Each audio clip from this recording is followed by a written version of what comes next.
What is good, people? I hope y'all can hear me. We're gonna make sure that music is not too loud. But yeah, y'all, we about to talk about some serious ish today. What's good, people? Guys, this topic here is something I find very, very interesting that Hollywood decided to hold on, let me pause this real quick. That Hollywood decided to put out, okay?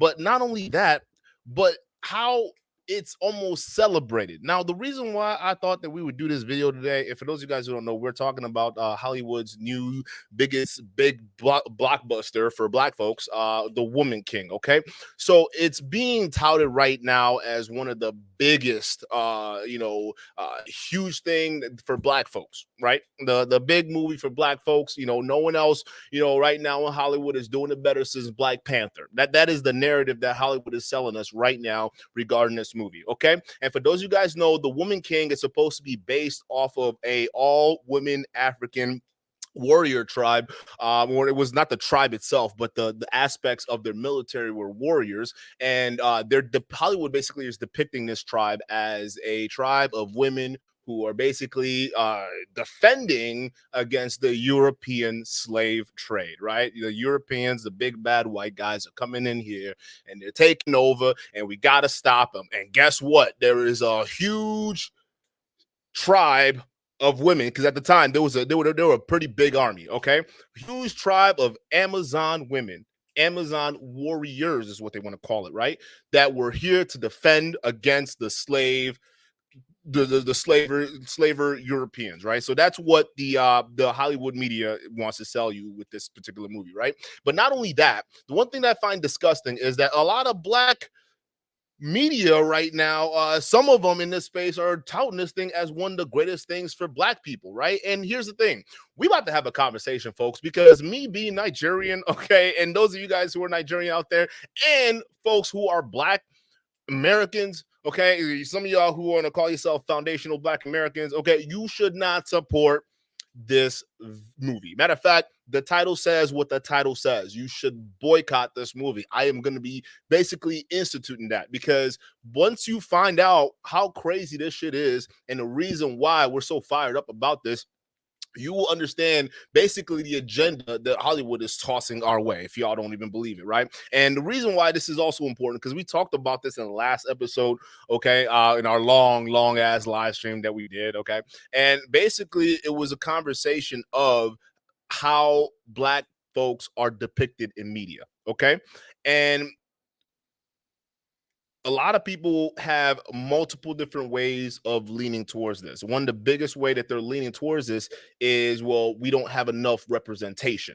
Okay, we don't have enough representation. We need to see more black faces in Hollywood movies. Okay, but not only that, we also need to see more black female faces in Hollywood movies, right? So this has been the agenda that's been incited by Hollywood and certain aspects of feminism, and it's basically been growing, and it's been a growing trend. If you guys don't believe me, if you guys look on the mainstream media right now in Hollywood movies that are being pumped out, what do you see? You see black faces being plastered, sometimes being plastered on characters that aren't even traditionally black, right? All to sell a narrative. The last episode we were talking about John Boyega, who ironically also is in this movie, the Woman King, and he plays the king in this particular movie, right? John Boyega and the whole Star Wars series. Y'all remember that?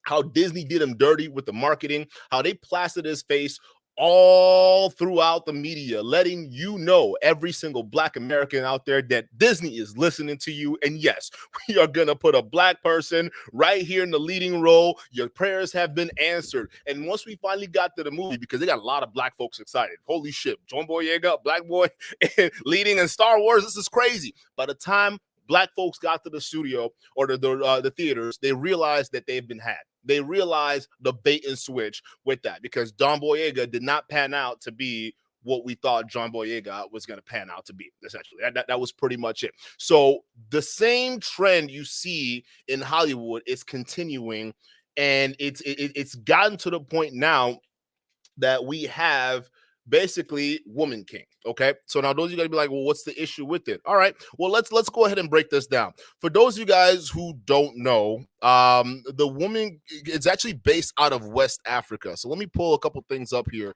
because to really understand why you should boycott this movie, and the biggest reasons why, like, this is, if this doesn't show you that Hollywood is pushing a fucking agenda, I don't know what to tell you. Okay, and some people might on the other camp are saying, well, Duke, this is black female owned. Okay, this is I've seen some content creators say things like this, where black women are finally doing something. Okay, they finally came together and put together a movie that is supposed to help and strengthen the image of not only black folks, but strengthen the image of black women. Now, although I respect the hell out of Viola Davis, a couple things wrong with this. Okay, you completely bastardize the history of Dahomey people, right? Not only that, it's almost to seem like you, along with Hollywood agenda, are colluding to whitewash the bullshit that tribe was getting known to. Matter of fact,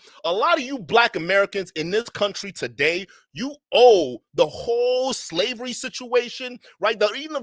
Some of y'all, that the reason why you're here is because of that fucked up tribe, okay? And we about to get into it because it's crazy. All these liberals screaming racism, all these liberals, the same motherfuckers that are backing this film, all these motherfuckers that want to turn and go ahead and put slavery right here, right? They want to put that in the forefront of everybody's faces, right? Why can't you do this? Well, slavery. Well, why can't we get slavery, right? All these different people that have been complaining. You would think, right, when you see a movie like this and you do a little bit of research to just go ahead and look at the history of what's going on with this particular tribe, you would have realized that what you were advocating for just wasn't it, okay? Because you realize that this particular tribe of people are responsible. Matter of fact, them and then some of the Fulani tribes too, as well, as we're about to explain, are responsible for the biggest slave trade for black Americans, not only in Brazil, but black Americans in the United States here today. And now I find this weird that all of a sudden, fast forward years later, right, where we now want to whitewash this whole thing, where we're putting our oppressors, all right, we have gotten to the stage that we're putting our oppressors in front of our faces for us to glorify this. Do you not see how fucked up the agenda is?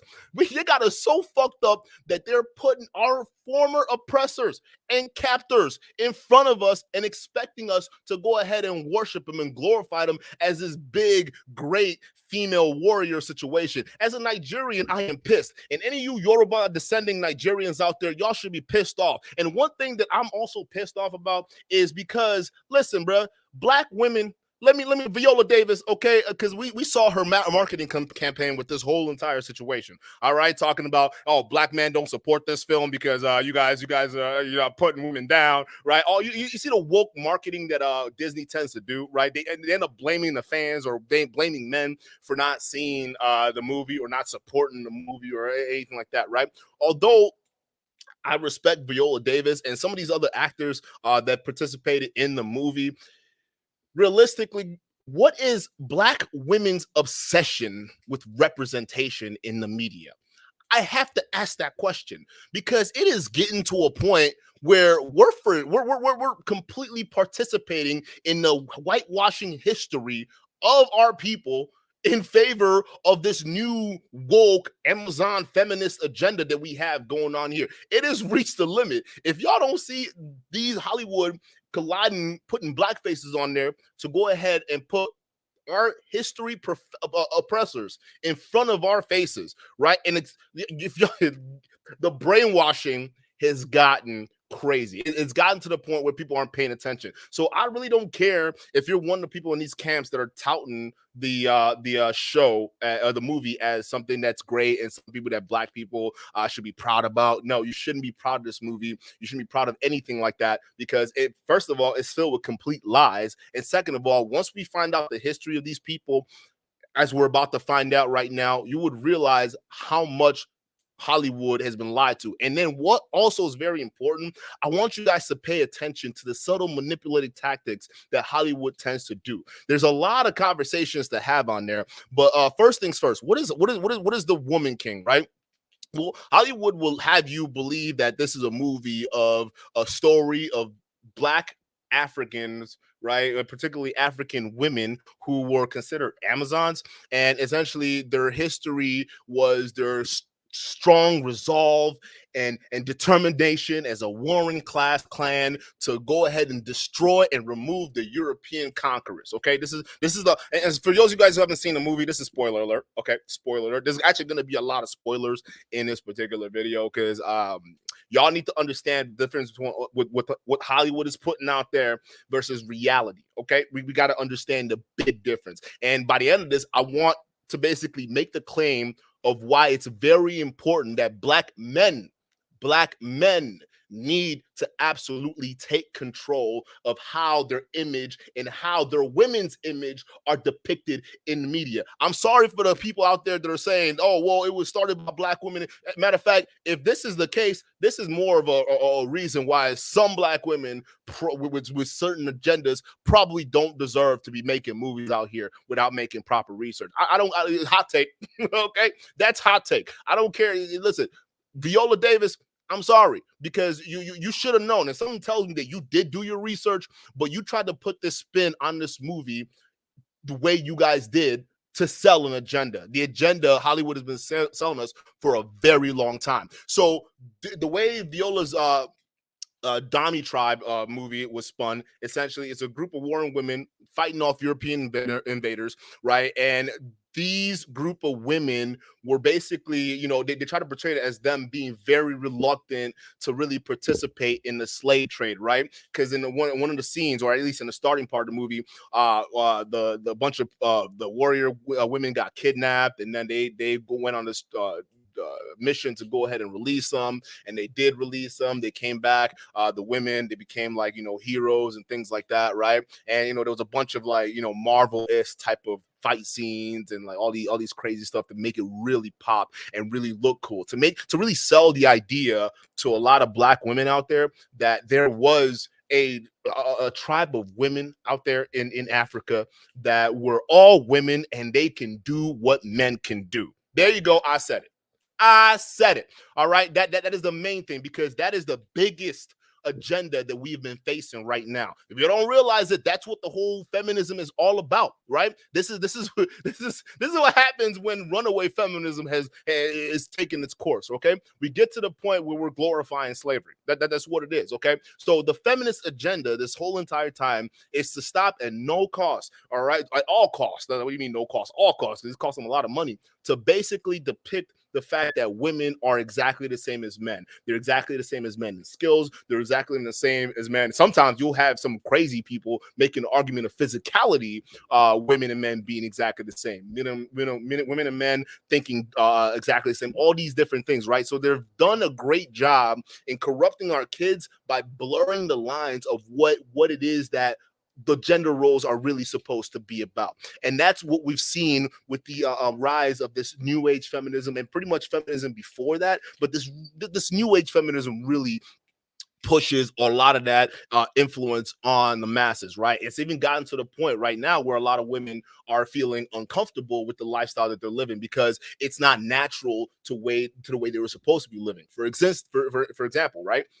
The whole traditional route, it's foregoing the way that women would naturally want to chase their lives. Maybe they don't want to sit there and do everything a man does. Maybe they don't want to basically take on the responsibilities of not only building their home, but also having to go out and go do things that they're not really even, not saying that they're not capable of doing, but it's not really in, I won't say in them to do, but it's not something that they really want to do, but they're being forced to do it. So now, as we're having more and more women being shoved in roles that they aren't really even comfortable being, it's getting to the point where it's negatively impacting a lot of their health and psyche. It's also negatively impacting the men, because now it's just like, men feel like they're left out and not as needed anymore to really take on certain tasks, right? So it's this big lie that has been sold. And like I said earlier, America is a social engineered country. Okay, that includes marketing, that includes advertising, that includes all these different things to get the masses conditioned to believe something that really isn't true. Okay, they've done it countless times with the different parts of history, and they're doing it now. Now, the next point I want to get to is the biggest argument a lot of Black Americans have had in this country regarding slavery, right? And one of the big arguments that you will see is that, well, listen, we were first of all, you when you talk to a lot of Black Americans regarding slavery, especially the liberal ones, the real staunch liberal ones, it almost like it's like slavery started in America, right? When they talk about slavery, when you go back and forth and argue with it, especially when it's about the whole European situation, they always focus from that angle, right? It's the white slavers. They stole us from our land and they brought us to this country that we didn't want to be in. And now we've been subjugated, we've been oppressed ever since, right? All these different things, right? If you pay attention to the arguments they're making, they will always try to let you know that slavery, it almost seemed like it began as an American thing, a British thing almost, right? And then very rarely do you see an opposing voice that basically says, hey, how about this? Maybe a little suggestion, right?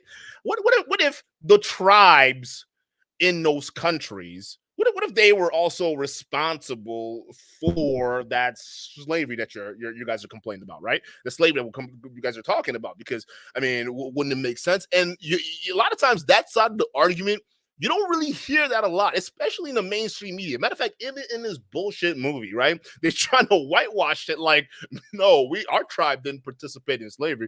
Oh no, absolutely not. We were trying to prevent the Euro invaders from coming in, right? That's what they would sell you. But realistically, people who lean more to the logical end, right, and they try to make counter arguments to this, they let you know that, hey, there were certain tribes in Africa that contributed to the transatlantic slave trade. Okay, multiple tribes, because realistically, the European nation in the 1800s, a lot of European powers, okay, it was relatively difficult for them to just come in and disrupt tribes if certain tribes weren't already willing to already go ahead and sell their people into slavery. And the Dahomey tribe, I'm sorry, were no freaking different. Okay, so let me pull this shit up real freaking quick so we can kind of take a look at it, because this shit is a shame that we have gotten to the point where runaway feminism has gotten to the point where we're literally celebrating late racism and slavery. That's just what it is, all right?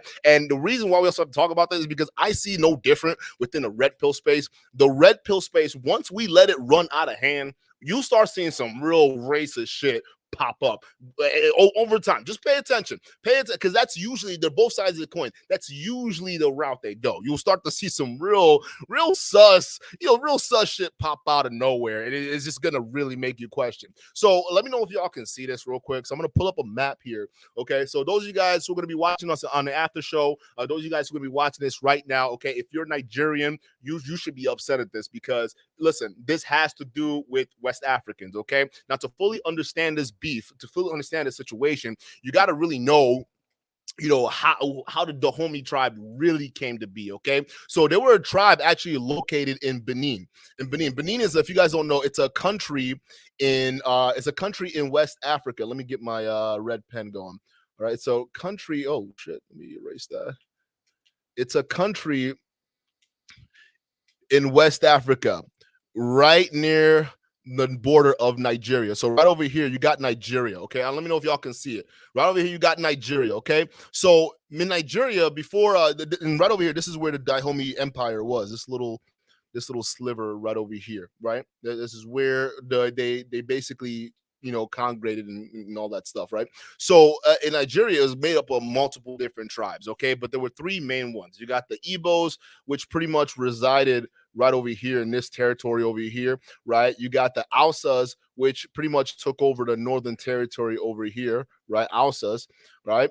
And then you got the Yorubas, right? The Yorubas were the ones that occupied this western hemisphere of Nigeria. Now, what ended up happening is the Dahomey tribe, they were warring with a lot of the Yoruba nations. Okay, so these two nations were warring back and forth. Matter of fact, actually, the Dahomey tribe were warring with a bunch of different nations. Okay, and counter to what Hollywood is telling you, realistically, the reason why the women became part of the military and became a main part of the military was because of all the internal fights that they would have back and forth. That was the main thing. They would have fights back and forth, and it drastically depleted their men. Okay, and don't get it twisted. Some of the northern tribes that warred with the Dahomey tribe too as well also were heavily involved in slavery. Okay, the Fulani tribes were known for going in and conquering northern Nigeria, especially with their Islamic rhetoric and type of leanings, right? So they were another big warring tribe in Nigeria. Actually, they sold more people into slavery, I would say, than a lot of the Dahomey tribe. But the Dahomey tribe is very responsible for a lot of that, a good portion of that slave trade, particularly the Africans that ended up in Brazil. It's because of the Dahomey tribe. Okay, so being attacked from all sides, they've lost their men. So what the king ended up doing at the time, right? His name was King Gizo. All right, this character, King Gizo, was ironically also played by John Boyega. All right, John Boyega, the same nigga that was on Breakfast Club, complained about the blackface and how Disney marketed him in Star Wars. It's the same person that accepted the role as a king of a slaver tribe. So I find that very ironic, right? The same person that's talking about diversity and representation, you're willingly taking up roles that goes against what you like. Literally, it's probably responsible for your ancestors being slaves, right? And for y'all sitting there talking about, okay, well, listen, he's an actor, he gets paid for it, right? You can't really put the blame on him because realistically, you would take the money, right? No, because there was another actor, Lupita, right? The cute, I forgot what country she's from, but she's cute as hell, right? She turned down the role, right, after realizing what the movie was all about, right? We got an African woman who's did her research, right, and basically broke down, hey, these guys, it looks like they've been participating in some situations that I don't want to be depicted or be part of. So she declined the role, right? So if she can have the agency to decline the role, why not John Boyega? But I digress. So it was by this guy named King Gezo, right? King Gezo, after losing majority of his men to these wars and these constant raids that these guys would have, right? Because they were always at war. What ended up happening was they needed a way to quickly replenish their military, right? So they end up saying, well, listen, we got a lot of men here. All right, we gotta, I mean, a lot of women here, so we gotta figure out how to use them, right? And at that point in time, they were warring with the Yoruba tribe. Okay, so the Ubas, right? They were going back and forth, and this time the Yoruba tribes, they were closing in. They were getting ready to go ahead and fuck these people up, like get rid of them, right? The Dahomey Empire were pretty much on their last legs until King Gezo decided, hey, you know what? What we're gonna do is we are gonna go ahead and utilize the women in our tribe and have them go ahead and put them front lines. So the way Hollywood is trying to depict the tribe right now in the Woman King is that these women had agency and they took up power to go ahead and start fighting off this European people. And realistically, it's not the case. It's actually closer to the case of the draft, right? Instituting a draft in your own kingdom, but then realizing you have majority women and children left. So then the women go ahead and join the war. That's basically what it is. So the women basically joined off, went into the battle, and their first scrimmage that they were gonna have, or their first battle that we're gonna have, once the Yoruba tribes saw the size of the military, because they thought that the Dahomey tribe were pretty much on death's door as a tribe, right?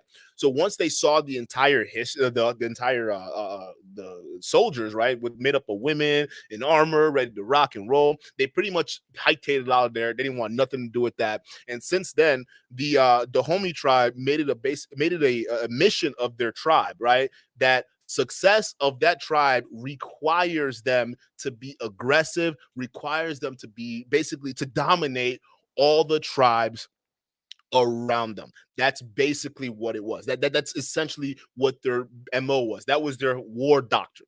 Their war doctrine was to enslave, brutalize, and pretty much be the most ruthless, badass tribe out there because they wanted to be the biggest, they wanted to be the baddest. And for a while, it actually really succeeded. It succeeded, especially with this all women fighting force. first things first, you can't take nothing from them. They were some badass women. They will fuck you up. They will fuck your shit up. Okay, so they weren't really a big thing to mess with. So with their help, they were actually used to go ahead and jump into raids, to go ahead and defend certain. They were called Minos, right? Literally meaning our mothers. That's what the women tribe was called, Minos, right? So they basically went out, they did their thing, helped the tribe basically rise to prominence. Now, here's the thing, though. During all that, when that was happening, there was also a big economy booming at the time, and that economy was slave. Okay, so while the Dahomey tribes, while they were warring with the Yoruba kingdoms, while they were warring with kingdoms near them, they basically thought it'd be a great idea to use these captors, the spoils of war, the prisoners of war, right? Why don't we just sell them to the Europeans? And that's what they did. In addition of brutalizing majority of them, and including their own people. So by brutalizing, I mean, you guys go look at the history of this stuff. It was just the worst stuff. They would behead people, they'd skin them, all this crazy thing. They'll be doing sacrifices. Matter of fact, even in this article over here, realistically, when this guy died, they killed 800 slaves. 800 slaves just for one man. That's wild to me, right? But that's essentially what ended up happening. So they ended up utilizing and brutalizing the not only their neighbor tribes, but also themselves back in the 1800s. And it got so bad that like literally other countries, like especially not the countries, well, yeah, other countries that backed the local tribe powers, which is the Yoruba tribe, ended up basically coming in and trying to stop the whole thing, right? So now we're looking at a situation where Hollywood is glorifying these women as a situation where women can do it too. Women can be warriors just like men. That's the whole narrative. And they're trying to sell this to a bunch of little girls who are going to be looking up to this and trying to, because apparently there are girls out there who are looking for representation in these types of things, right? So that's what it is. It's going to give that impression that these black Amazons are something to be revered, something to be respected, which in case that's not the point. Realistically, they're the reasons why a lot of black Americans are in this situation to begin with. And the one thing that I also want to talk about too is the relation, because we've been talking about the manosphere a lot. All right, we've been talking about how the red pill is not for the red pill teachings is not for black folks, right? Neither is feminism. And this movie goes hand in hand in making my point, especially for black folks. Okay, feminism and red pill are not for black men and women. It's just not. Okay. Now, let me break this down. Feminism, the way it started out was for patriarchal oppression.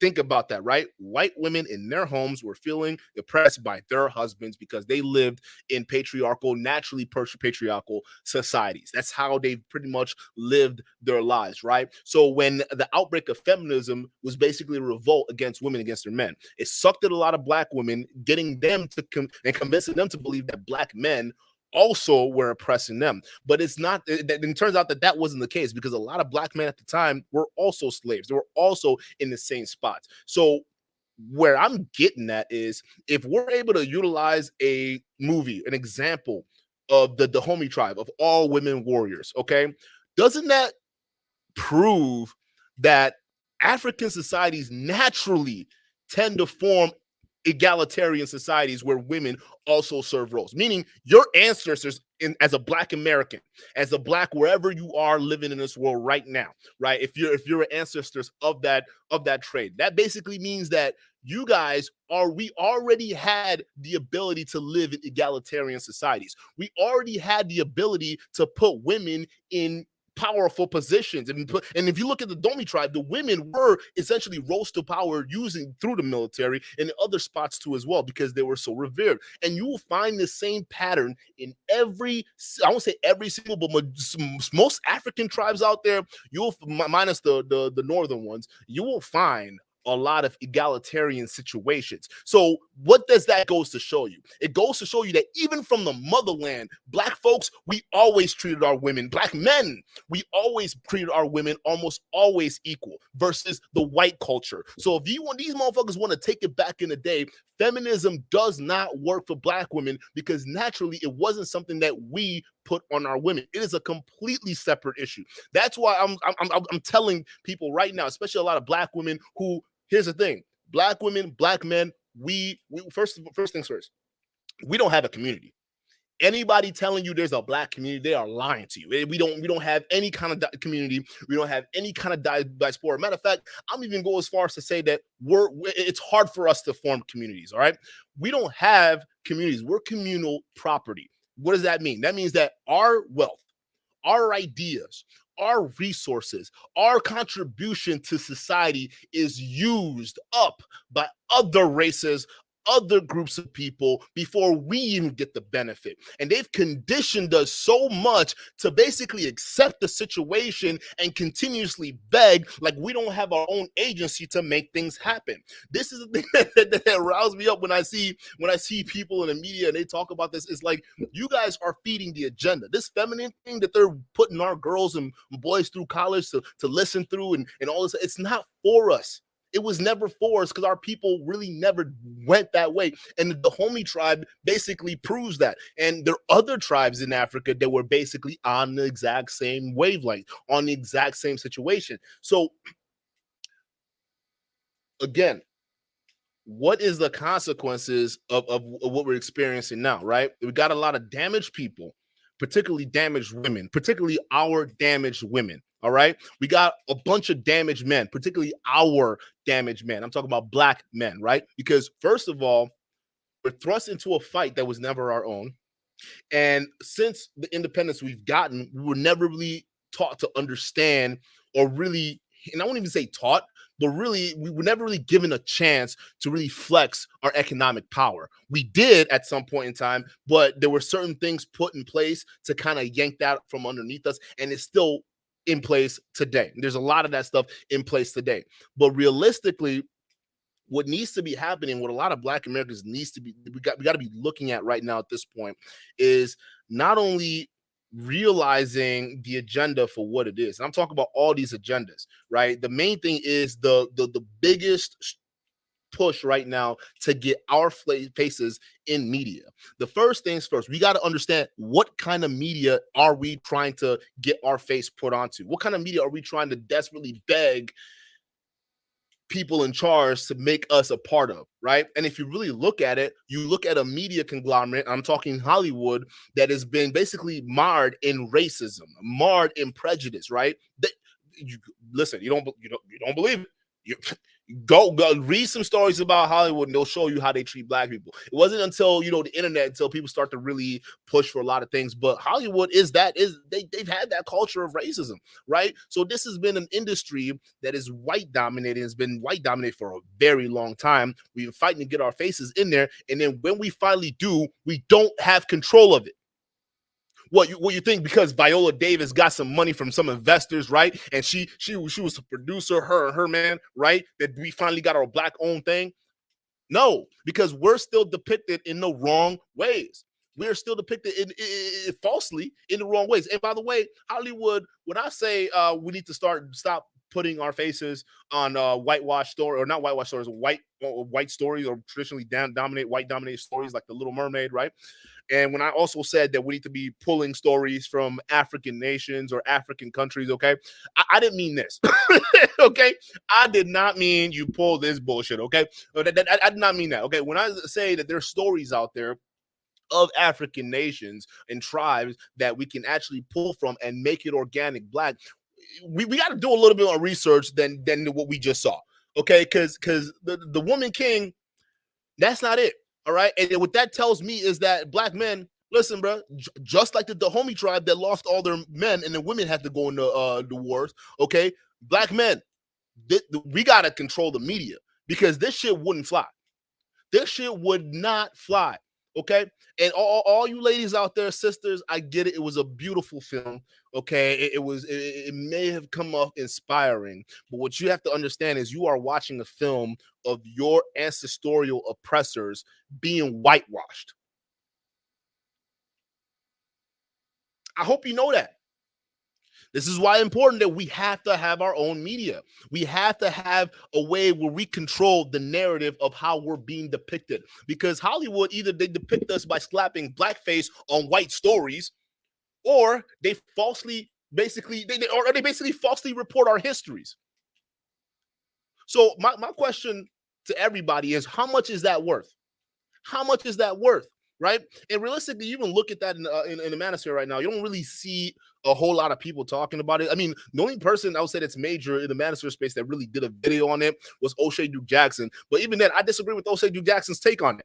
I really do, right? O'Shea Duke Jackson's take was basically the fact that the Woman Kings movie was making money, right? And because it was making money, and therefore black men were mad because black women were finally have something of their own, and black men don't, and black women because they have this, right, and they're making money. Black men, where y'all at? He has a point there. Black men, where are we at? But realistically, O'Shea, I don't think that's the reason why men and women were upset at the movie. I think the reason why they were upset at the movie is because when you look at the history of it, right, looking at the fact that they're the tribe that they're doing a movie on, were the very reason why a lot of African Americans are in this struggle to begin with.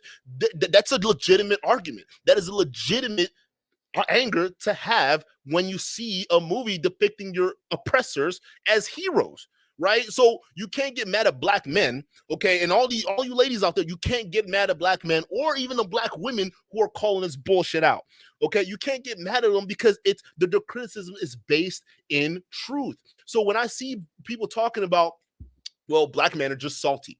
Black men are just salty because the movie is doing well. I mean, how disingenuous is that? Okay, it doesn't matter. First of all, $19 million box office, that's not a lot of money, okay? Especially for a movie that's supposed to be touting basically to be like the next big blockbuster for black folks. That's not a blockbuster hit. $19 million is not, okay? Maybe if you had it as a sequel to Black Panther, I could see it being something, but realistically, it's not. It wasn't even close. And having an argument basically saying that, you know, black men were just upset that the movie is doing well, that's very, very disingenuous. And I think we got to revisit that, because that was not that was not it. I was upset as a Nigerian because listen, if you're Yoruba is a Nigerian, okay? They're from West Africa too. So realistically, you would be upset because you are looking at people that basically came in, raided your clan, right? The Yoruba people, right? Because they're their tribe. They raided them, kidnapped your people, and sold them into slavery. Most of them, you know what? This is one of the theories I had a long time ago. One of our old conversations. I said that when I was coming at Tariq Nasheed, right? I said that majority of black Americans right now, if they really wanted to, they can trace their heritage back to Nigeria. I shit you not. I shit you not, bro. Because the two biggest tribes that were involved in the slave trade, the Fulanis, and the what do you call it, the Yorubas and the Dahomey tribe, okay, and for the Dahomey tribe, they were a part of it. So if you look at most black Americans today, they can trace their heritage back to Nigeria. If we're just being real, you look at most black, I won't say most of them, but some of there's a certain population of black Brazilians in Brazil, in South America, because that was also part of the trade, that can owe their heritage to Nigeria. They can owe their tribal ancestry to Yoruba people. Okay, so this is what, when conservatives, right, we're telling a bunch of liberal people, we're telling you that, hey, listen, slavery, it was a two-way street. Matter of fact, it was an economy. And you remember the liberals, they didn't want to listen. Oh wow, no, you're wrong. Okay, these white Europeans, they were responsible for that. They made it happen, right? Not realizing that the voices that would tell you, no, there were a lot of Africans that were willing to sell out their kind to put them here. No one believed me, and I think part of this movie coming out is also a good thing. And I'm gonna say this, hot take. Part of the movie coming out is also a good thing, because what that does is it should slap the face of a lot of these liberal elites, first things first, because now it's making our argument for us and it's putting that out there on a big scale. That's what it's doing. What it's basically doing is say, hey, see, Hollywood, us Americans over here, all right, us people that were talking about this, we were right, and you guys put it in front of our faces and trying to whitewash it like we weren't gonna catch it. And catch it we did. Because if you look at Black Twitter right now, there's a growing movement to basically boycott this entire thing. There's a huge movement to boycott this movie because people who actually read, people actually do research. I mean, realistically, it doesn't even take 5 minutes worth of research to uncover this bullshit. But the people who do that, they basically saw the gimmick for what it is. And hopefully for them, it's going to help them understand that when you look at this whole slavery thing, it's a two-way streak and there's proof. And by understanding that, hopefully we can start coming towards a discussion, right? We can come towards the table and start finally having a real honest discussion. Because realistically, if Black folks, if we do not come to the table and have a real honest discussion about slavery, and I'm talking about honest discussion, and by starting condemning this fucking movie and boycotting it, right, we cannot fully heal. I'm just gonna throw it out there. Hot take, right? Hey, listen, if you subscribe if you want to. I get it. Holy shit, what the fuck did you say? Am I right or wrong? We can't come to listen. We have to honestly understand our history. Otherwise, we cannot accurately come to the table and heal when it comes to having discussions about slavery. Because for the longest time in this country, we have not been told the truth. Again, I'm gonna say this: for the longest time in this country, we have not been told the truth. And throughout our lives, as we've been born, we have been continuously spoon fed those lies. I repeat, we have been spoon fed those lies. So, with this movie coming out, hopefully the smart ones, right, can look at this and basically see it for the bullshit that it really is. All right, a sham, a cheap Hollywood trick to basically try to tell Black people to let them know that they're on our side. Okay. And just so you guys know that this shit is doing badly, first of all, it turns out that Amazon, well, not Amazon, I'm sorry. Well, Amazon owns Rotten Tomatoes. So that's part of their thing there. I think they own Rotten Tomatoes. So there was a Rotten Tomatoes ratings that they have on this, rating this movie, giving it an audience score of 99%, which is crazy to me, right? So for those of you guys don't know, there's a difference between the audience score and then this guy over here, right? So this is typically what people feel about this movie, which usually when you look at Rotten Tomatoes is typically the case, while the audience score is what usually people see as doctored reviews, right? So it's usually fake. Okay, but here's the crazy thing: Amazon, I call it Amazon, but Rotten Tomatoes recently got exposed for faking these reviews. They recently got exposed for faking these reviews. And it wasn't just reviews of this, but it was reviews of other TV shows that haven't been going well. They've been caught up with all this review faking, but that's what it is. So a lot of people who are basically pissed off that this movie was even a thing, they were pissed off at Viola Davis for even doing this movie, and not only doing this movie, but depicting it in the worst way possible. A lot of people were pissed off. So what they were doing, they were changing and switching up the reviews. So when you guys go and see the reviews for this movie, this isn't right. A lot of people are waking up and seeing the trash of what it is. But this goes hand in hand with what I've been telling y'all for the longest time. The agenda is out here in full force, and they are not playing. They're doing this with movies. Listen, they are weaponizing our image right now. That's what they're doing. They are weaponizing our image. And if we don't do what we need to do to basically figure out how to build our media independent of Hollywood, all right, independent of all this bullshit, it's really gonna be beneficial, because we can then start telling our stories the way they really need to be told. All right, not through the lens of Hollywood, right? Not through the lens of Disney, not through the lens of all these other people. We can finally be telling our story the way it needs to be told. All right. And that's the main thing that's missing right now. We don't have that, unfortunately. And a lot of us can't come together to really pull resources and start really building our communities. Again, we don't have a community or communal property. There's billions of dollars flowing through a lot of Black people's bank accounts, of Black Americans, our bank accounts, but it does not stick. It goes right into the main economy because we don't have the proper infrastructure to teach our kids to save. And what I mean by perfect infrastructure, we got to start with the family. The family is the first and foremost infrastructure that you have to start, because with the family, a mama and a daddy in the house, they can start instituting lessons to the child before the child goes out into the real world. But the big problem is we have a huge epidemic of single motherhood. All right. And when you talk about this in Disney, because Disney also tries to glorify this, but we talk about this out in the real world, they shame you for it. Matter of fact, the mass media right now, and part of the big programming agenda, is they want to make sure that they want to get you to understand that, hey, single moms, being a single mom, it's not that bad, right? That's what they're conditioning a lot of people to think, right? That being a single mom is the best thing for you, negating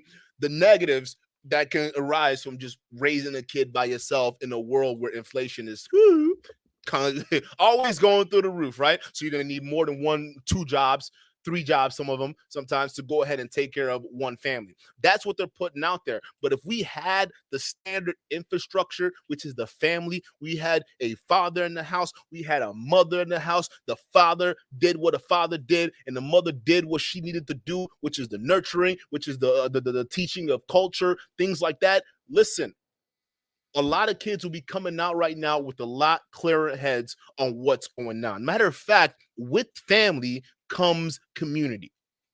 With solid families comes solid community. We can't build a community of people that we could be familiar with if we don't even have a family to start.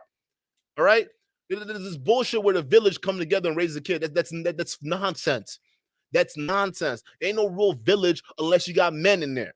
Because other than that, there's no rules. The house is running wild.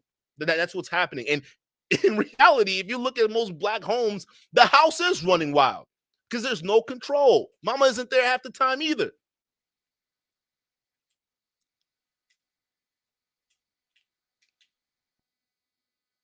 Is it? Oh, welcome to the stream. Oh, guys, welcome to the stream. I know I'm sorry, I went in. I just started and I went in. My bad. I've been getting the game. This is gonna be a slower stream, so that way I have time to read the chat. But what's good, Gandalf? Welcome to the stream. Coda Fit was good. Welcome to the stream. Marcus GVMC says Monica or Maria Bello directed or produced this movie, but I thought through the history books and did some commit slave trades with the white European. I think I understand what you're trying to say here, but yes, they participated in that. Listen, you're right. No, listen, the Dahomey tribe. The reason why they went bye-bye is because when the Europeans came in with them bayonets, right, the men, right, and they went up against the men, the same tribe, because it's one thing warring against, other people with the similar weaponry or similar evolution as us, right? But if we go to a different power, all right, we're attacking the power that has muskets and longer bayonets, right? Well, guess what?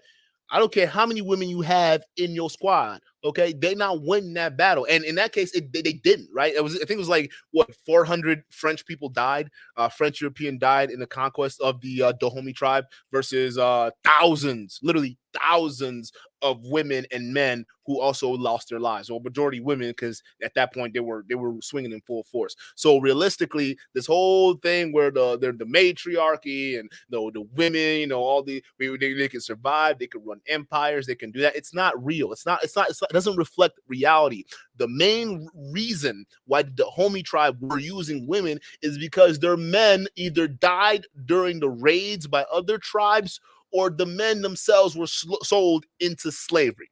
Okay, that's the reason why the king, which I have to question his leadership, decided to say, well, let's put all the women in the military because we don't have any men.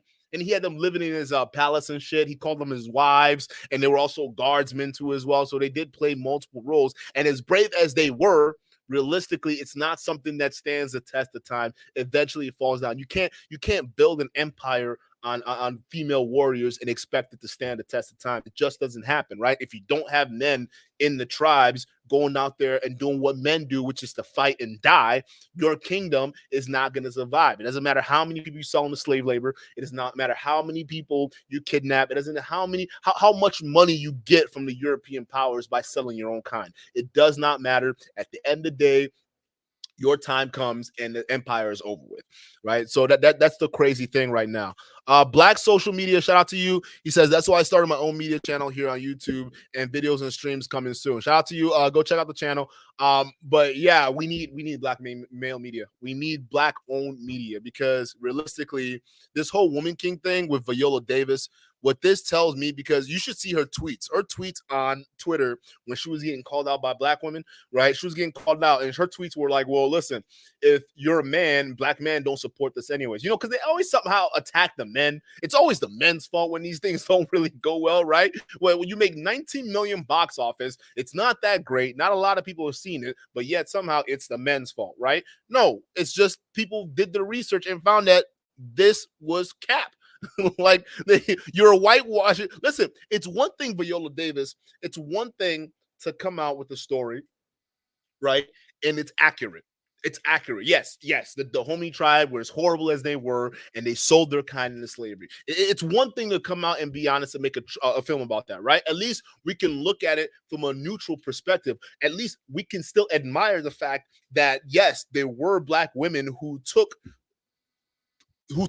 up arms against certain powers, right? Certain nations, and even against their own tribal, the neighboring tribes, right? We can admire that, but still condemn the actions of what they did. No different than we condemn all these other European powers that participate in the slave labor, right? Because listen, when you look at it, that's what a lot of black Americans, we tend to blame, right? We say, you know what? It's those powers over there.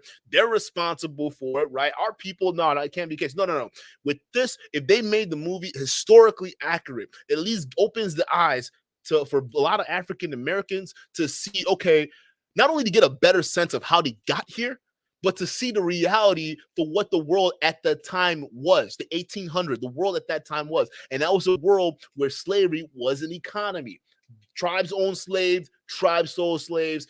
It was the economy. And maybe, just maybe, if you did the film and made it objective, made it honest, made it truthful, and you just told what it was, a lot of people wouldn't have a problem with it. And it's going to come off educational, because then we'll finally start to understand the full scope of what's going on. And maybe by fully understanding the full scope of what's going on, it'll make it harder for a lot of black Americans to be fooled, not only by the mainstream media, but these politicians who come up with these social programs that don't really help. These social security programs, these welfare programs, these are the agents' tools to keep our community separated and impoverished. Again, I'm gonna say this: the welfare program, the social programs that we're voting these Democrats in, like Biden, in for, right?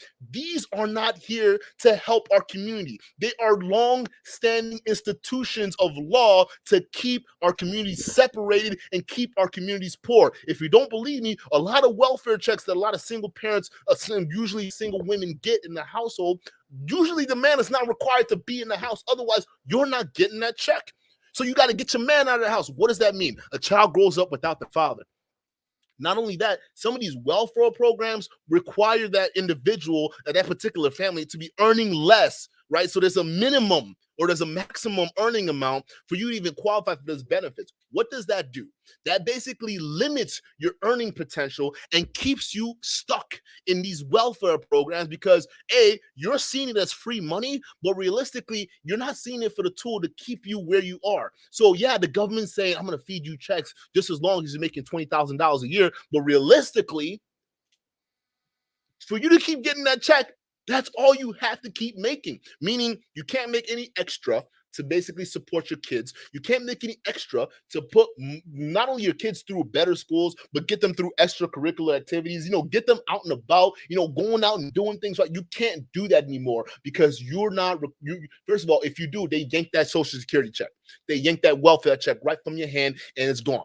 So a lot of families don't want to do that because they're used to government cash. They're used to that sweet, sweet government slave fucking cash. That's what it is, right? So if you go into the communities right now, a lot of black communities, they glorify welfare. You find on the poorer side of things, they glorify that shit. Some of them even make it they're proud to even tell you how they game the system, right? It's crazy. Some of them they be having kids. I've had a situation where someone are having multiple kids just to game the system when tax season come around. Y'all don't believe me? Come on, man. Y'all know this happens. Y'all know this happens. And we look at the lifestyles of those individuals, even how they spend the money that they're getting, right? And now here's the real kicker. Realistically, it's not even real money.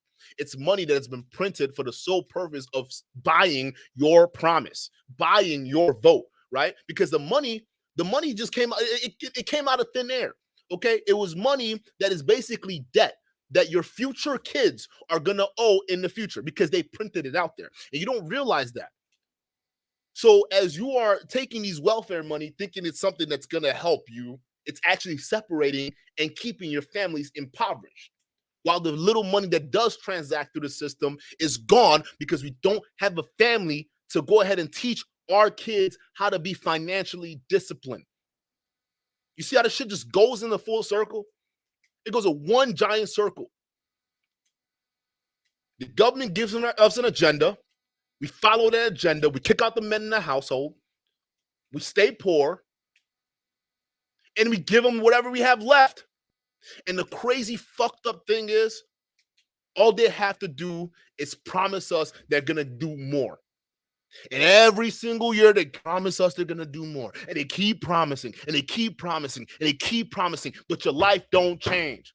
So now some of y'all are figuring out. You're figuring out, you're waking up, Trump comes around, a lot of black people hopping on board saying, now is our time. But you forget that the mass media and the control is still at play. So they present you blackface on white characters. Hey, not all institutions are bad. Okay, look, we got our first black part. Listen, Black Panther? Black Panther, that was the first black movie. Come on, man. The first traditional black movie. Don't y'all know that Black Panther by now? Like, come on, y'all, right? Considering the fact that we didn't have Blade a long time ago, right? Like we didn't have Blade or Spawn, right? We didn't have those two black-owned movies. No. It's the Wakanda one, right? The Black Panther one, the one that Disney's trying to push on us to say, no, this was traditional black. And realistically, y'all know the women holding the spears in the Black Panther movie? The Dahomey tribe, it was based off, those women were based off that tribe. So the way they dressed, the way they protected T'Challa, right? They were all based off of the Dahomey tribe. So you can already see racist influence even in Black Panther as it is, right? But look at this. Look at the first black African movie. We shot it in Africa. It was great. Look, black folks, come on. Hollywood isn't too bad, right? Right? Okay, now we go, even if we go into Marvel, right? What was it? Thor? we got King Valkyrie. Okay. So what happened to black women calling themselves queens? So it's not enough to be a queen now. You got to be a king, right? Because that's what Hollywood is telling us that black women want to see with Tessa Thompson. Oh, by the way, Tessa Thompson, who definitely did not sleep her way to that role. Her and the other girl that got put in that movie. Yeah, no. They definitely got that role as honest, citizens will, right? They definitely did not sleep their way to the top. Tessa Thompson, right? Because obviously Tessa Thompson as King Valkyrie, Tessa Thompson, right? She's obviously a fabulous actor, right? She did well in Thor. For those of you guys, I think she did well. Not. So we're confusing our black women or black young girls. Oh, that a King Valkyrie, the woman king. First of all, those two things don't make sense together. Woman and king, they don't make sense together. That's not a thing that happens in the real world. But we're pumping out false expectations for our young girls when they get out there. Again, this is more important why we have to control our own media. We have to listen. I would tell you this: other racial groups do this. Listen, if this was the Jews, right? I'm gonna put it out there. If this was the Jews and they had a movie depicting a group of Jewish people that sold out their own kind, How many people would bet that we up in arms to cancel that movie? I'll wait. If this happened where they said it was a group of Jewish females that basically aided the Nazis in terms of getting rid of other Jews. But it's okay because this group of all female soldiers, they were kicking ass, right? Just imagine. Can y'all imagine that shit? Just imagine what the meteor shitstorm that would unfold if that happened. Why? Because they got control of their community and they have absolute control of how they're depicted, that particular group, and just about any other group out here. Here's the thing, Black folks, we have a lot of pride. We have a fuck ton of pride. I've seen Black men who are proud of taking care of their kids. I see Black men who are proud to even just wear a suit and walk out in public. They feel proud. Even Black men who are proud, no matter their socioeconomic status, right? We just carry that pride with us. We have that, all right? But the problem is, why can't we have that for other people that share our reflection as a group? Not saying all Black people don't do this, but this is something that's it's not uniquely us.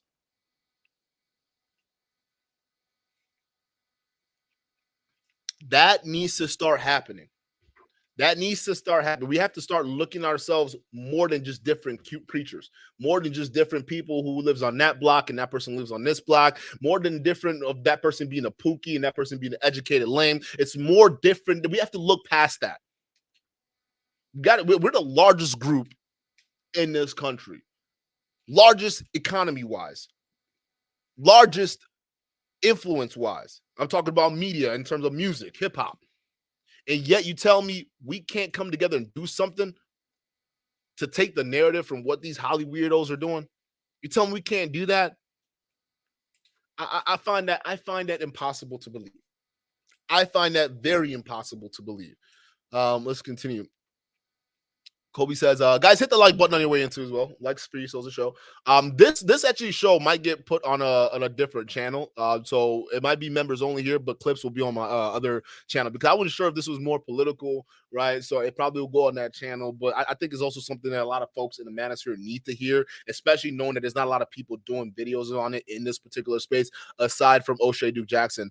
And yeah, I don't know if he did research on it or not. Yeah, O'Shea was pretty funny in that, but I thought his take was wrong. I thought his take was kind of false, and it was blaming Black men almost realistically versus just looking at the facts. I don't think it was just Black men that were pissed off about this particular movie, O'Shea. I think it's the fact that how Black people are depicted in this was wrong, right? And it's not because we're depicted well, because we were. The problem is it was the wrong history. And I would know that someone who's advocating for Black issues would basically understand that, right? You would understand that this particular group of people, we're responsible for a lot of situations Black people are dealing with. So it's not the fact that Black men were pissed off because the movie did well, right? Because I didn't think the movie did all that well. I don't think the movie did well for what it was supposed to be, because a lot of people realized it was bullshit, right?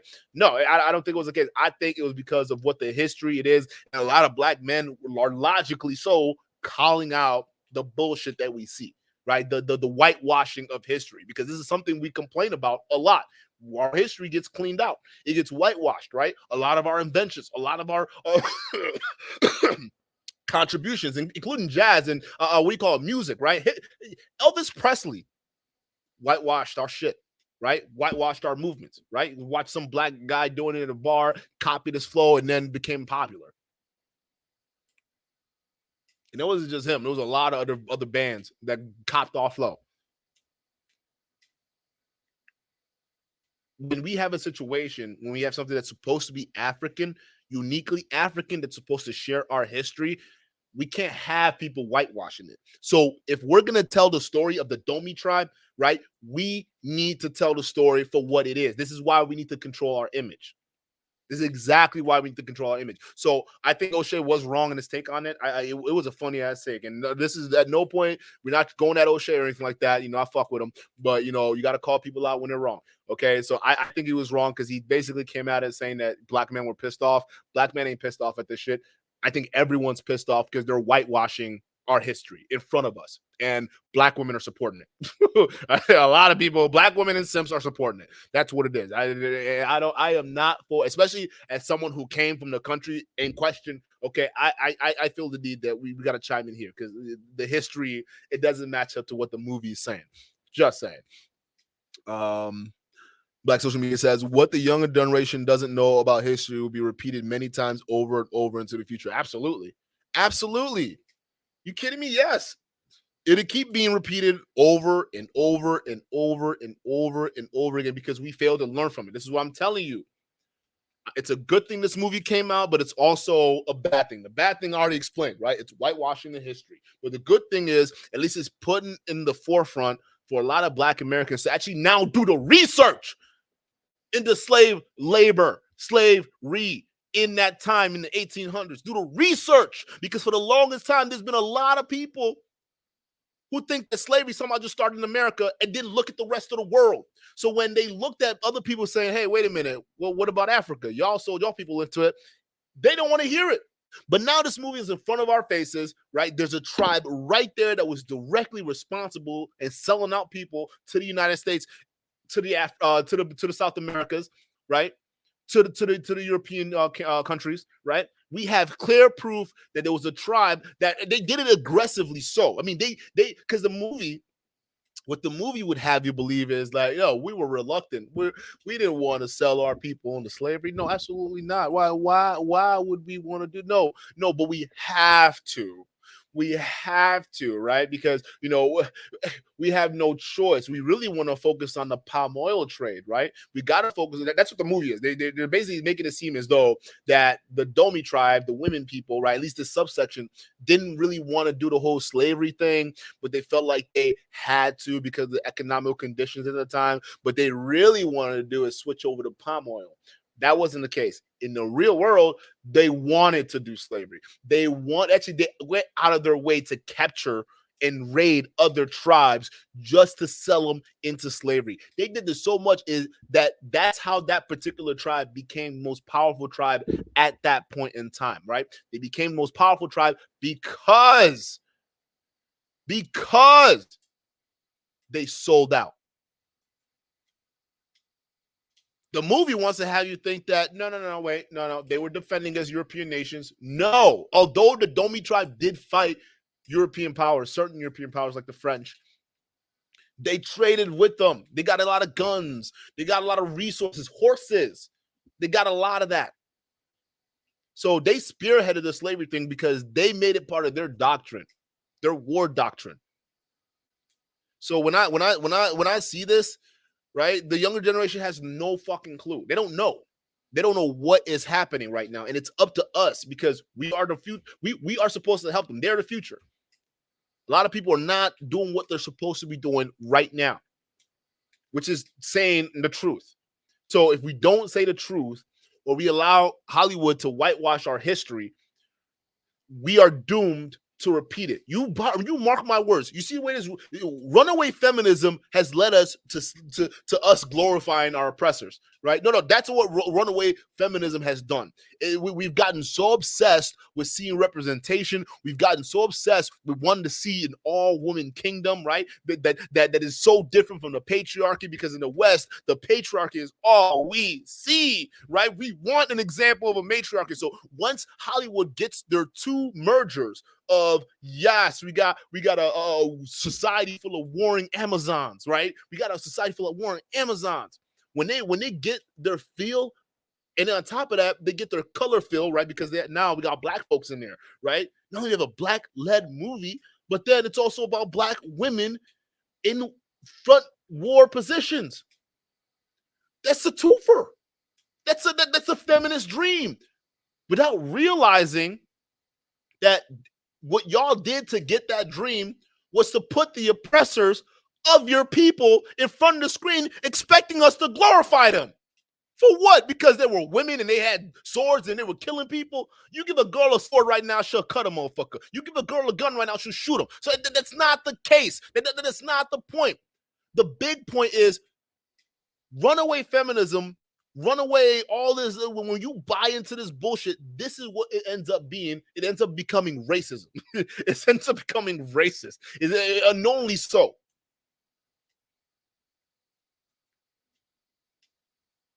A lot of people aren't picking that up. And that's what's going to happen with the red pill. You mark my words. If you listen, I've been in the forums. I've seen some of these, especially some of these MGTOW forums. I'm not blaming all MGTOW. There's certain MGTOW forums that I've been in, and these motherfuckers do not give a fuck. They are racist as shit. If you go on those forums, you read some of the comments, they're calling black people monkeys. They're calling black folks monkeys. They say niggas, but not with the A at the end, with the ER. There's a bunch of stereotypes in those forums. Yeah, we track them. We track all of them.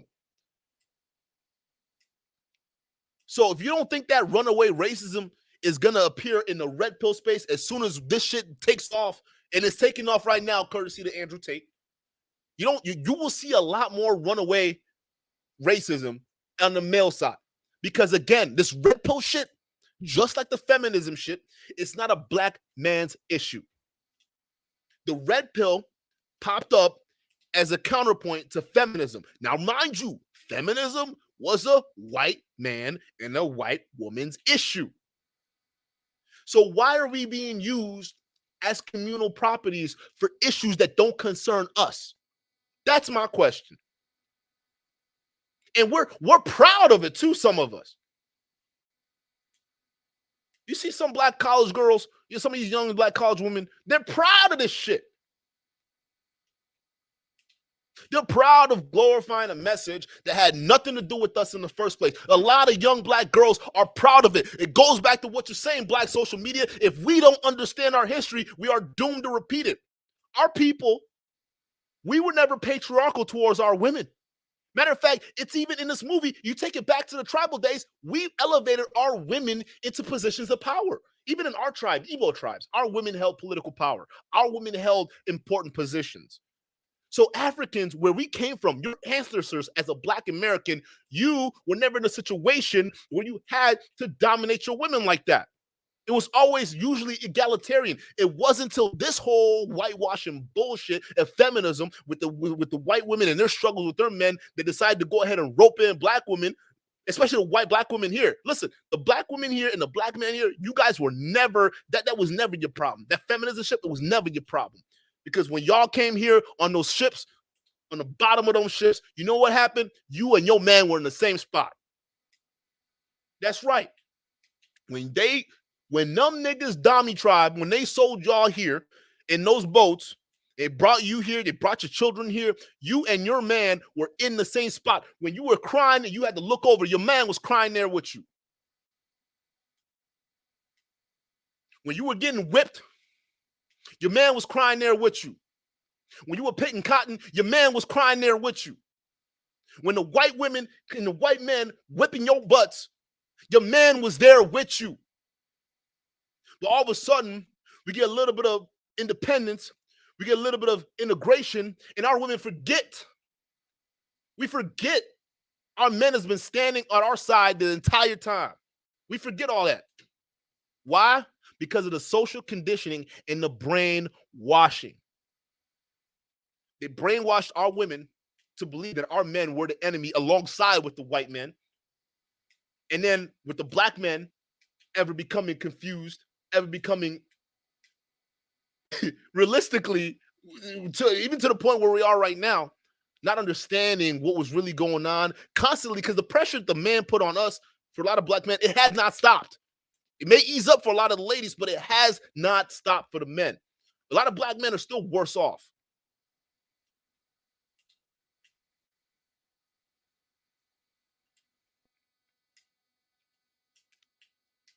And then we come here, right? Because it's gotten to the point where we don't even understand our women anymore. We don't know how to reach them. We're looking at these creatures and we don't know who the fuck they are. They changed so much, talking about they don't need us anymore. They want nothing to do with us. Meanwhile, we stood by their side the entire time. So the red pill pops out of nowhere. The manosphere pops out of nowhere, right? And it's promising equality and all that stuff for men and all that. And all the black men, they buy into that. They buy into the red pill nonsense, even though intrinsically it's not for us. but we buy into it because where else do we go? Our women don't want us. We're being subjugated in society. We're not being allowed to grow the way we wanted to grow. We're not allowed to even lead our communities anymore because the other community knows it's dangerous for black men to lead. Because when black men lead, the black men build. They don't want that. They can't have another group. They can't have another race competing with the dominant race. We can't have that. Because when black men compete, we compete. We invent. We can do exactly what them niggas do. We compete. But they don't want that. They can't have that. They can't stand that. So now we buy into the red pill. That's not for us. It's taking us down the battles and struggles that some of it we share, the majority of it, the history doesn't come from our struggles. We have completely different struggles. And a lot of the struggles we have to deal with even comes from the mind, from the mental game that we've been dealing with since our freedoms. The mental bullshit a lot of men has been going through since the freedoms, we still carry that. So a lot of men are angry. A lot of black men are angry still. If they're not, there's some generational anger that's flowing through. Because even as they grow up, seeing their daddies, how the world treats them because of what they look like, they grow up, they go onto the real world, they see those subtle situations too as well. So they're angry. Because since our independence, since our freedom, we actually really never had control. Y'all gave our women illusion of control, but they just used that illusion to beat most of us over the head with. So here's this red pill that don't even share our struggles, promising to give back control to men, but then now you start to realize that a lot of it's not for us. Because a lot of the struggles that they're talking about ain't shit that we go through. Because at the end of the day, we still niggas over here. At the end of the day.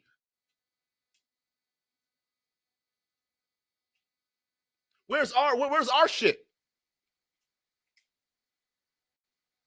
We're going to have a bunch of kids who are going to be repeating this BS. That's what's going to happen. We're going to have a lot more kids who are going to be pissed off because A, we got the media trying to whitewash their history.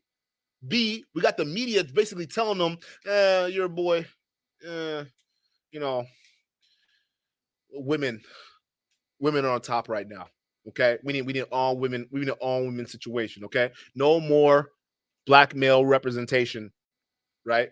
Or male representation. We gotta wipe all that and put women in front now, right?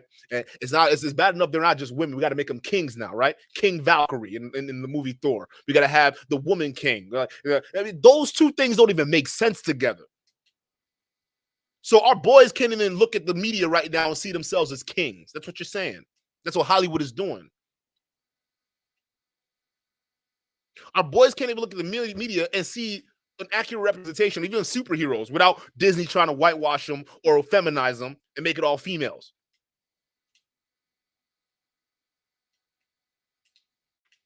We're doomed to repeat it. Shout out to you. It says Duke posted more frequently. I just have to do this video, but yes, a little bit more frequently. This video might go on my other channel just because it's more political than Manosphere situation, because we're talking about the Hollywood movie. But in my other channel, The New World Order, we talk about stuff just like this. But I'm making other videos for that channel. But this one was more of like a spur of the moment type situation. So it might go on that channel. But yes, we posted a little bit more. It's crazy. That's also said a lot of black kids get kicked out at 18. Yeah, because we buy into that. We buy into that social conditioning. This is the social conditioning I've been telling you all about, right? The whole societal basically saying, hey, at 18, you're an adult, so you got to go. What is that? What is that? You know, in most countries, you're not really an adult till you're ready to get married, right? You stay in the house, you incubate, you grow, develop as a man, and you send them out in the world to go find a bride. That's what happens. The problem is a lot of them are getting kicked out at the age of 18. Well, here's the even bigger problem with that. A lot of men, we're slow cookers. We're slow to mature. So we don't really even get there to the age of 25. We don't really start seeing things clearly until the age of 25 and beyond. That's when our frontal faculties, our frontal lobe, has been fully developed and we can start thinking and seeing things clearly. Because I would even argue up until the age of 25, a lot of young men are still emotional. Why do you think the manosphere is growing? At least the red pill Andrew Tate version of the manosphere is growing as rapidly as you can see it right now. It's because we have a lot of young, emotional men who are in the situation, who are below the age of 25, below the age where their mental faculties is still developing. So yes, they're highly emotional. They feel as though they know the world for what it is, but realistically, they don't. They're reacting off of emotion, and they're listening to these guys teach them and tell them that it's logic, but it's not really logic. It's emotion. So our boys are really boys getting kicked out into the real world at 18. What is your emotional ass at 18 going to accomplish if you're not in college? And most of our black boys, they don't go to college. Black women, they do. Black boys, no, because we don't really care, right? We don't really care about our black boys. Who cares if they go to college or not?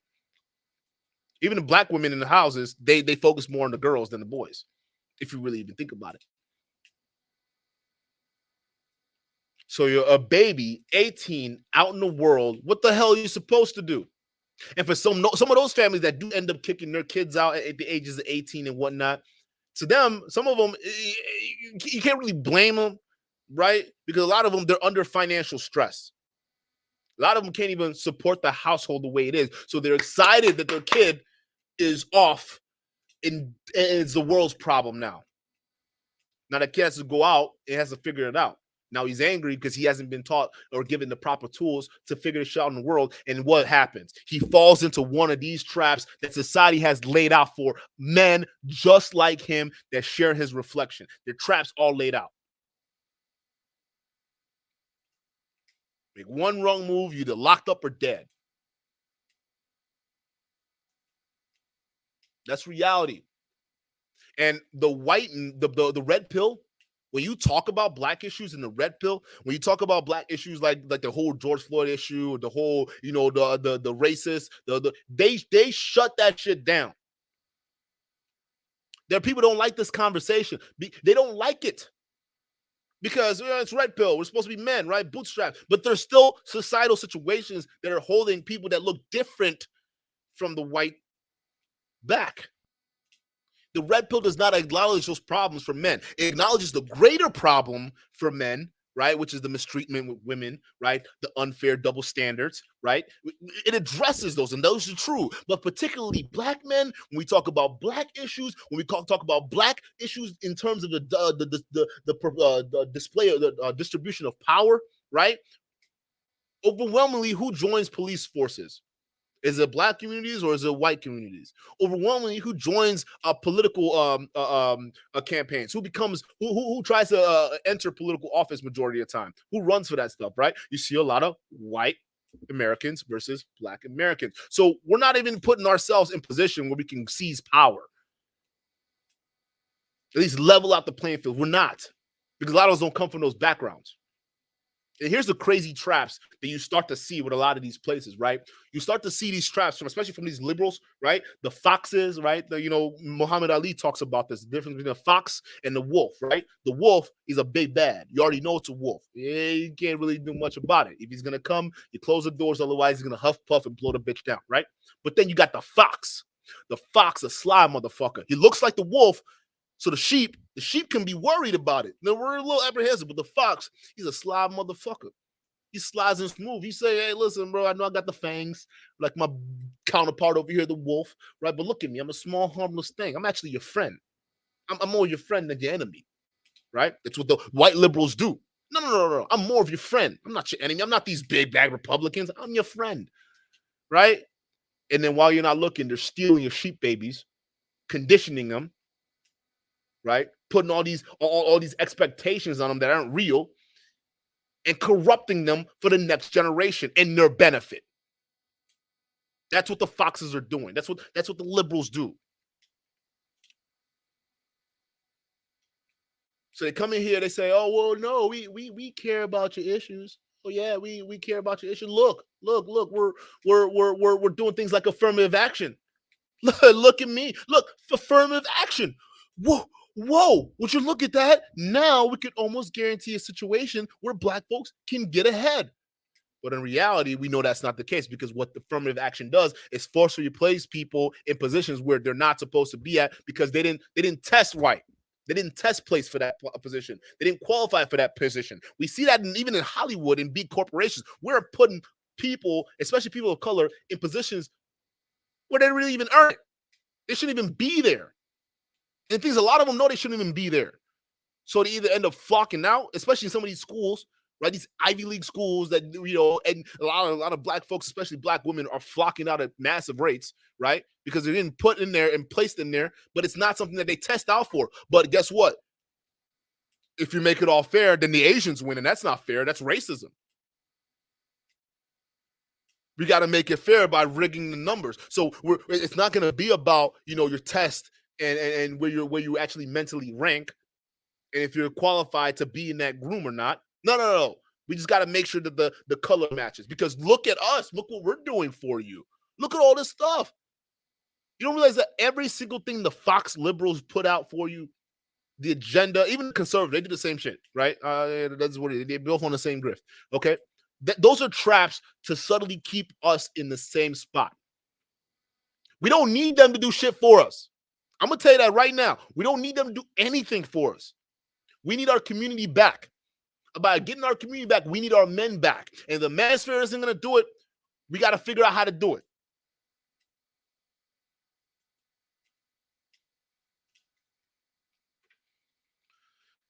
Eze says the budget for the film was 37 million. That's a low budget by Hollywood standards. So 19 million is horrible for that budget. Forget the agendas. Hollywood doesn't even make decent films anymore. No, that's part of the agenda. You notice they don't care about the quality of storytelling. They don't care anymore about even the quality of the movie. It's all about just overt agenda. So actually, realistically, they don't care if they lose money because Disney has all the cash it needs. It's got all the funding it needs, especially from BlackRock. BlackRock has given them all the money they need as long as they make sure their movies and their TV shows follow a certain programming.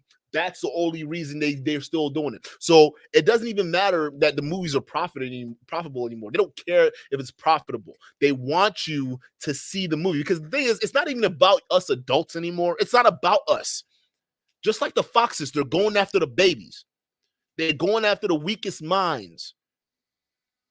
That's a big issue right now. It's not even, Hollywood doesn't care if they lose money. You think they care if they lose money? Nah. They've been losing money on Marvel for how many years now since the Endgame finale, right? It's more about woke shit than storytelling. And realistically, the fact that out of a $37 million budget, this particular movie only did 19 million. Hey, Black America, this is a failure. I know. This is going to be the first thing fully made by Black people for Black people. It was shot in Africa, right? It was done all this way. That's still not good. 19 million ain't shit. 19 million is not shit. That means there are people upset at this movie. And no, you can't blame Black men for not seeing this. You can't blame racist white people for not seeing this.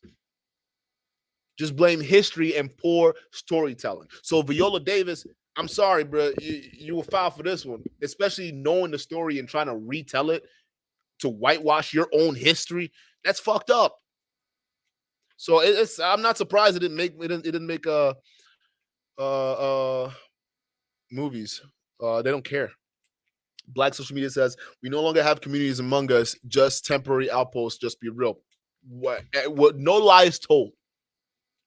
No lies told. And people get mad at me for saying this shit, bro. We don't have anyone telling you got a Black community. They're trying to make money off of Black folks. That's what all this FBA, it's money. It's a money-making scheme because there's no community here. All these guys who are claiming all that stuff, they're divisive leaders. They're part of the agenda to keep you where you need to be. Exactly where you need to be as a Black man. Music.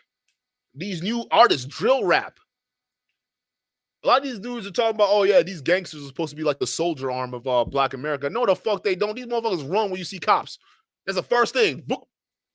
When they get in the interrogation room, they snitching. on their own homies that they did crime with willingly. So they're not soldiers. They're not willing to die for the cause. Matter of fact, they're willing to kill their own brothers. Matter of fact, it's easy for them to murder someone that looks just like them. So no, we don't have a community. We have outposts. We have cliques. But at the end of the day, it's neighborhoods versus instead of neighborhoods being together. That's really what it is. And the mamas aren't helping. Because the mamas, especially in these inner cities, your kids are dying at an unprecedented rate. Unprecedented rate. If the same amount of kids that passed away in the inner cities passed away during war, America would be up in arms right now. But it's Black America, so who fucking cares? And you know what the funny thing is? A lot of Black Americans, when you bring up the inner city issue, they're part of the agenda. They've been conditioned by the agenda to get you to stop talking about it.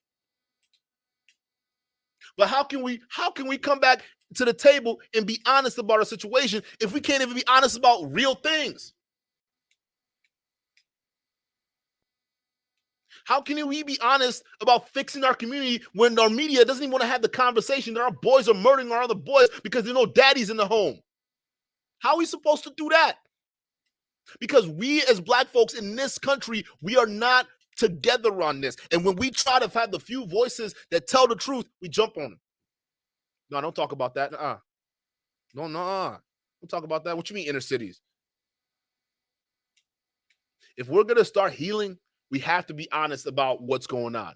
We have to be honest about a history, meaning where we actually came from, who was a part of it.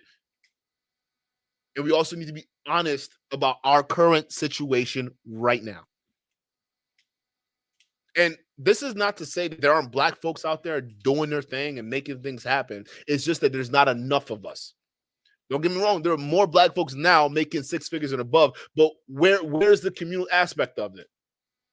They're making six figures. They're going back and doing their own thing. They're all separated, doing their own thing. And which for some of them, you want to do that. You make your money, you get out the hood. You don't want to stay in the hood because your own neighborhood will kill you.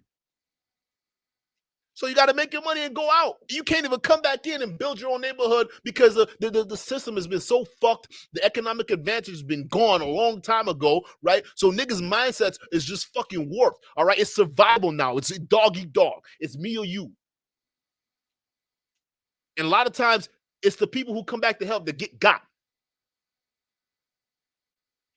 Making it harder, which leads creative. We got outposts. We got outposts. We don't have a community. We got outposts. That's what it is. Appreciate the comment. Appreciate the comment, guys. These are good comments. We got a really educated crowd here. Jay Speed, welcome to the show, brother. I see you doing. How you doing? Welcome to the show. Antonio Wings Chong, he says, when I was 9 and 10 years old, my parents were fighting a lot. In my teens, there were constant stepfathers coming in and out of the house, and I was raised to be a simp because of so many dominant moms. There you go. This is the effect of single motherhood in the community, or lack thereof. This is the effect, because a lot of times when our boys grow up and see this nonsense, this is where a lot of resentment comes from. This is where a lot of resentments come from, especially if the real dad was not in the household. This is where a lot of resentment comes from. Because you're seeing mom, you see all these multiple dudes that ain't shit, and you see a fucking revolving door of all these motherfuckers, yet you're still being ignored. Your needs are still being ignored. And when you voice them, they shut it down and force you to think their way, which is usually simpish, right? Because a lot of moms, single moms, they raise their kids up to be like the dads that left them. Or sometimes they raise them up and then they try to beat the masculine out of them. Oh, well, all these toxic guys out here, my son's gonna grow up not to be toxic. Turns out you raise someone who's emasculated because they have a dominant mom. Mama controlled everything because mama didn't want him to turn out like her ex. So mama's gonna be overbearing.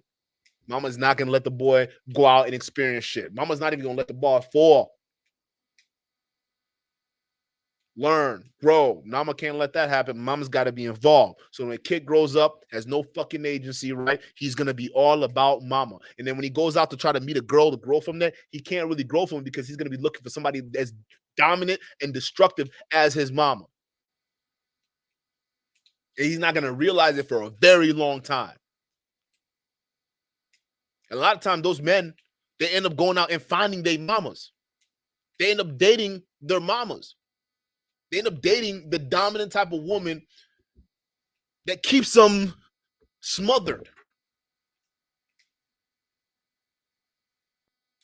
What happens?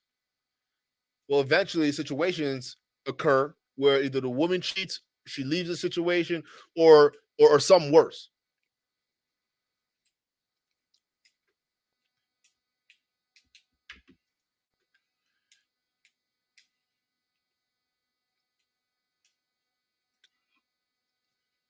Kenny, welcome to the show. He says, Six the Goddess did a great stream on this topic recently, called out the masculinization of black women and how this movie affects our ethnic image as black people. Absolutely. Six the Goddess, yeah, if she did facts. This is what it does. It's making our women appear as something they really shouldn't be or they shouldn't aspire for.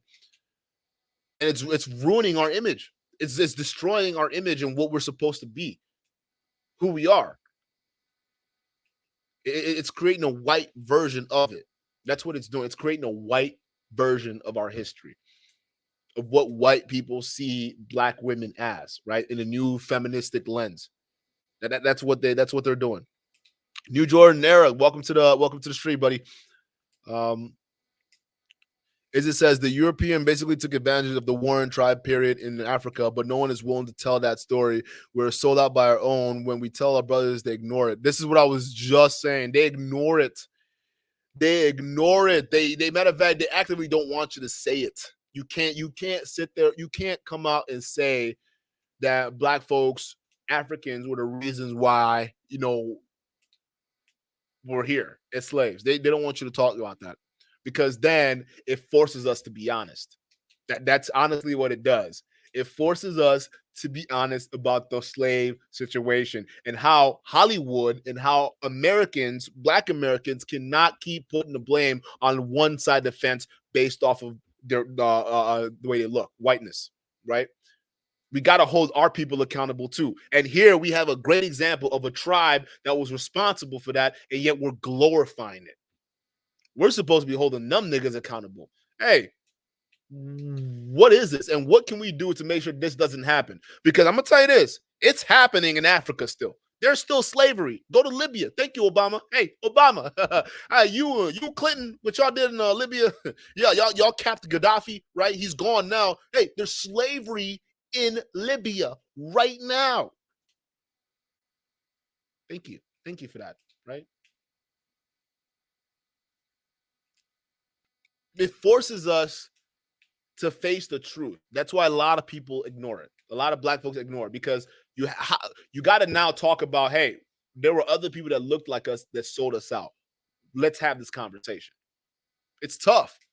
So it's easier to ignore it and then just focus on the white folks because it's easier. It's there it is, white folks. Let's get them. Realistically, if we were honest about this, we'd realize that we were fighting amongst each other and the white folks took advantage. No different now than we're fighting amongst each other and the white folks are taking advantage. We're fighting ourselves in our neighborhood. We're fighting ourselves, our women. We're fighting ourselves all over the place. And the white folks are taking over. Other races are coming in. They're cleaning house. No different than the past. So yes, we are doomed to repeat history because we're ignoring aspects of it. If we can get to the root of why a lot of these tribes were warring with each other, which is really not that hard to uncover, right? It's cultural differences, tribal differences, things like religious differences in some cases, right? But if we just openly and honestly acknowledge the truth, it really square away a lot of the issues that we're seeing right now with black people refusing, some of them refusing to come to the table and really have an honest conversation about this. They don't, right? Instead, you'll get someone like Tariq Nasheed who will try to change the whole history of black folks and saying that we were never Africans. We didn't come from there. We were foundational. We were here. We were from this country. There were black people in this country already. We were part of. which is dumb. You're just having a race baiter participate in the opposite of what's going on.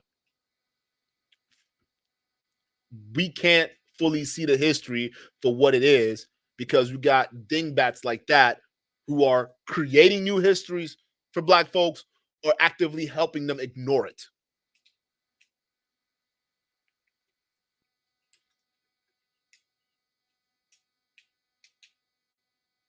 Antonio Wing says, government assistance is supposed to be a temporary way to get back on your feet and get a job or create your own business or side hustle to get out of poverty. Yeah, but the thing is, just like many traps out there, it becomes a trap because people get hooked on that sweet, sweet government cash.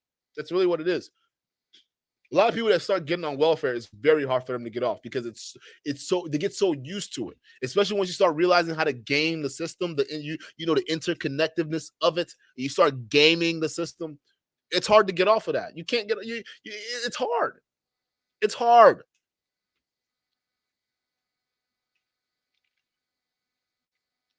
Kobe says, a woman king is a queen. Am I wrong? No, no.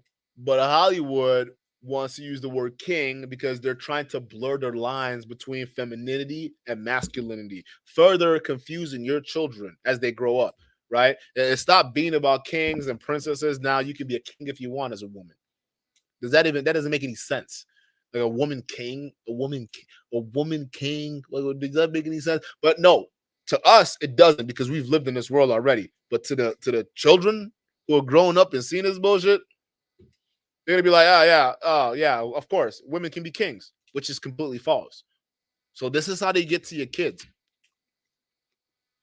Classic Ruby, welcome to the stream. She says, "You mean like the Invisibles, the countless other stories where they tell the stories of Jewish folk who hid in plain sight or turned their own slave in themselves into their own children." And what was the backlash for that?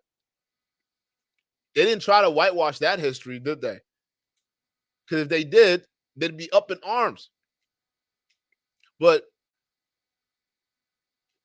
imagine if that same scenario was the case and they tried to whitewash the entire thing. So if the Invisibles, it's not the same thing because we're looking at Jewish folks, meaning men and women.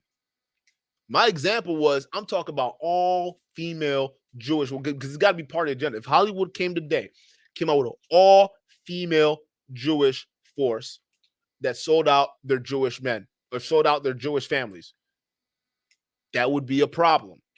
So far, I haven't seen that because the Jewish community isn't obsessed with female representation in Hollywood. But for some reason, the Black community, we're obsessed with Black female representation in Hollywood versus building our own shit. And this is actually where a lot of the men have to come into play because if we're gonna let the women do this and they're gonna come out with the woman king, this bullshit with Viola Davis, it means that they're not up for the task. They are not up for the task, and the men got to take control. That's what it's telling me. That's all it's telling me, that we got to take control because that's not how to tell our story. This isn't how to tell our story. This is whitewashing. This is corporatizing. This is funneling into the agenda.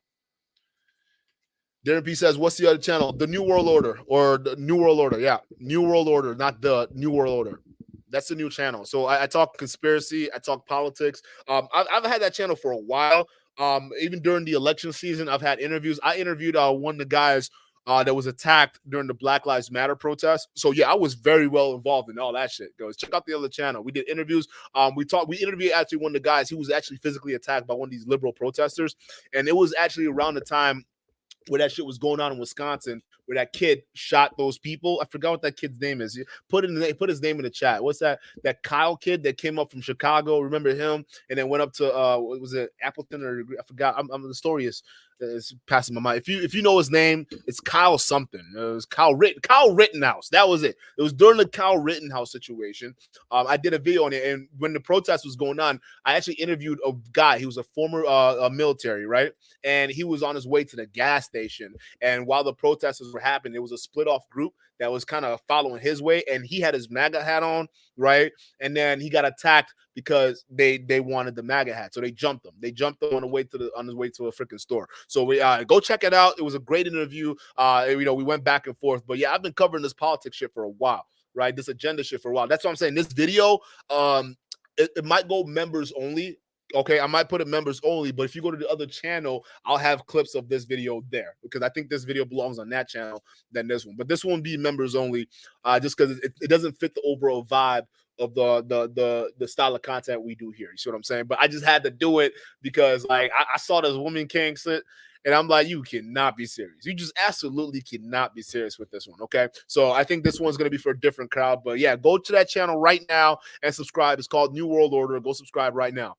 All right, because I'm gonna put the rest of this on there.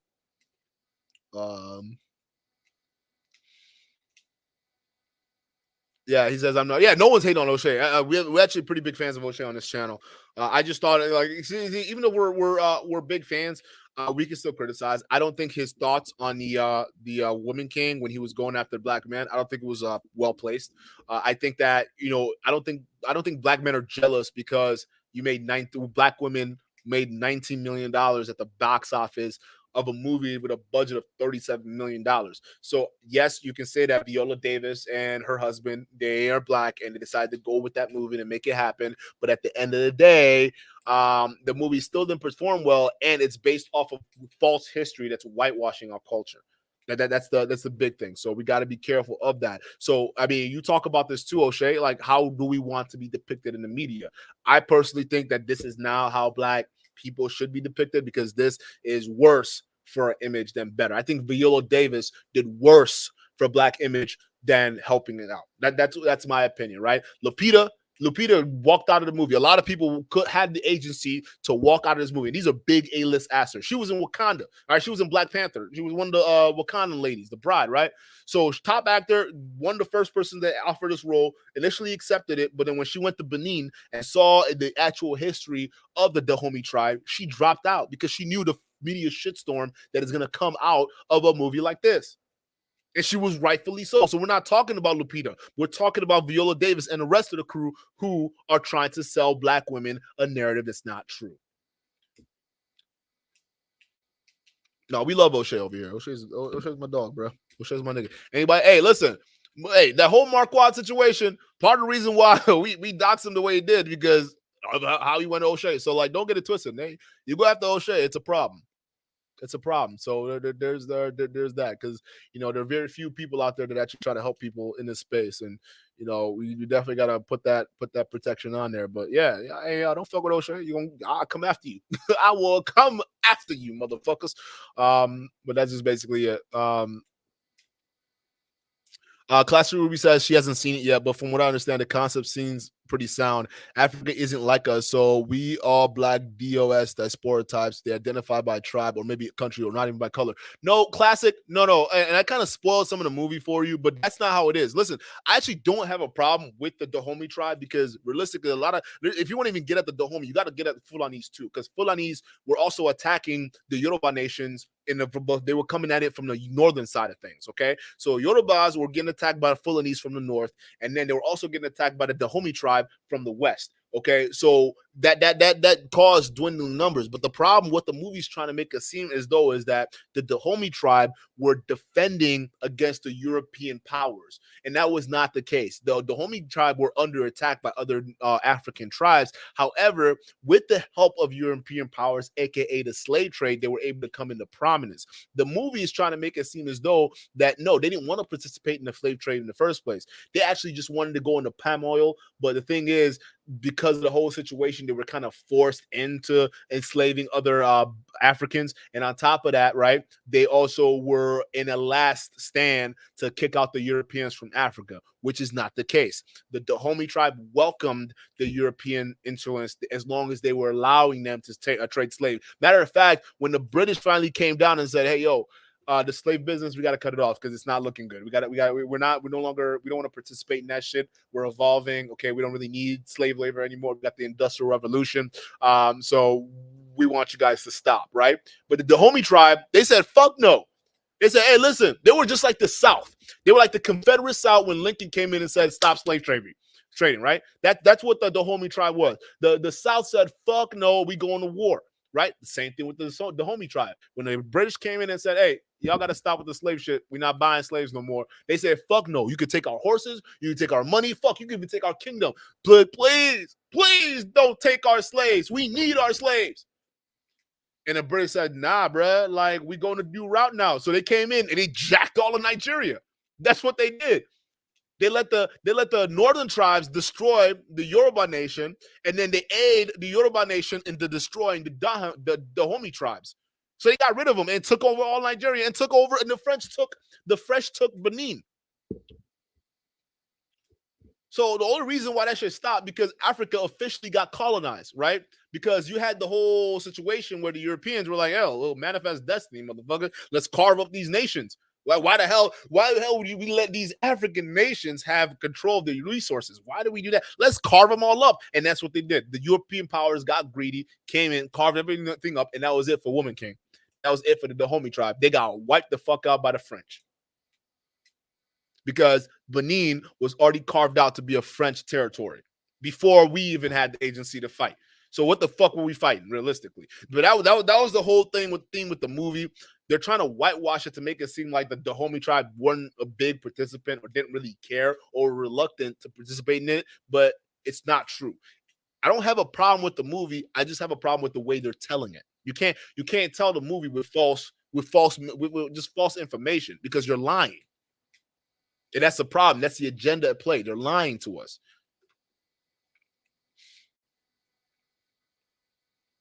What's good, people? Welcome to the chat. Marty, aka Blue Coral Mucci, says most incels are racist. Yeah, you should see some of these forums. Maybe I'll do a video of it, just deep dive into an incel forum. But just a natural. These guys are a fucking racist, bro. Like, I'm telling you, once this manosphere thing fully takes effect, like this red pill shit fully takes effect, you will start seeing more of that racist undertones out in the open. That's what I'm saying. The red pill is not for black folks. It's not. Because a lot of these MGTOW dudes pretending to have the same problem as we do as black men, we don't have the same problem. Because at the end of the day, we still niggas. At the end of the day, yeah, women are misbehaving, whatever they want to call it, right? But at the end of the day, don't get it twisted, we still niggas. To them. Go look, bro. I'm going to show you these forums, bro. These MGTOW dudes, and which is funny, some of y'all black dudes claiming MGTOW. I get the concept of it, but please tell me you are not part of these fucking movements, okay? Because some of these MGTOW movements, bro, they're not for you. Black men don't need to be going their own way. Black men need to be coming home and building communities. That's what we need to be doing. We need to be doing the opposite of their programming. They have families. They came from a situation where they had families. These white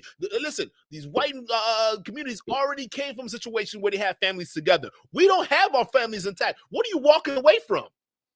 Some of y'all aren't even old enough to even have experiences with women, but y'all, men go their own way. Going their own way from what? That's not our struggle.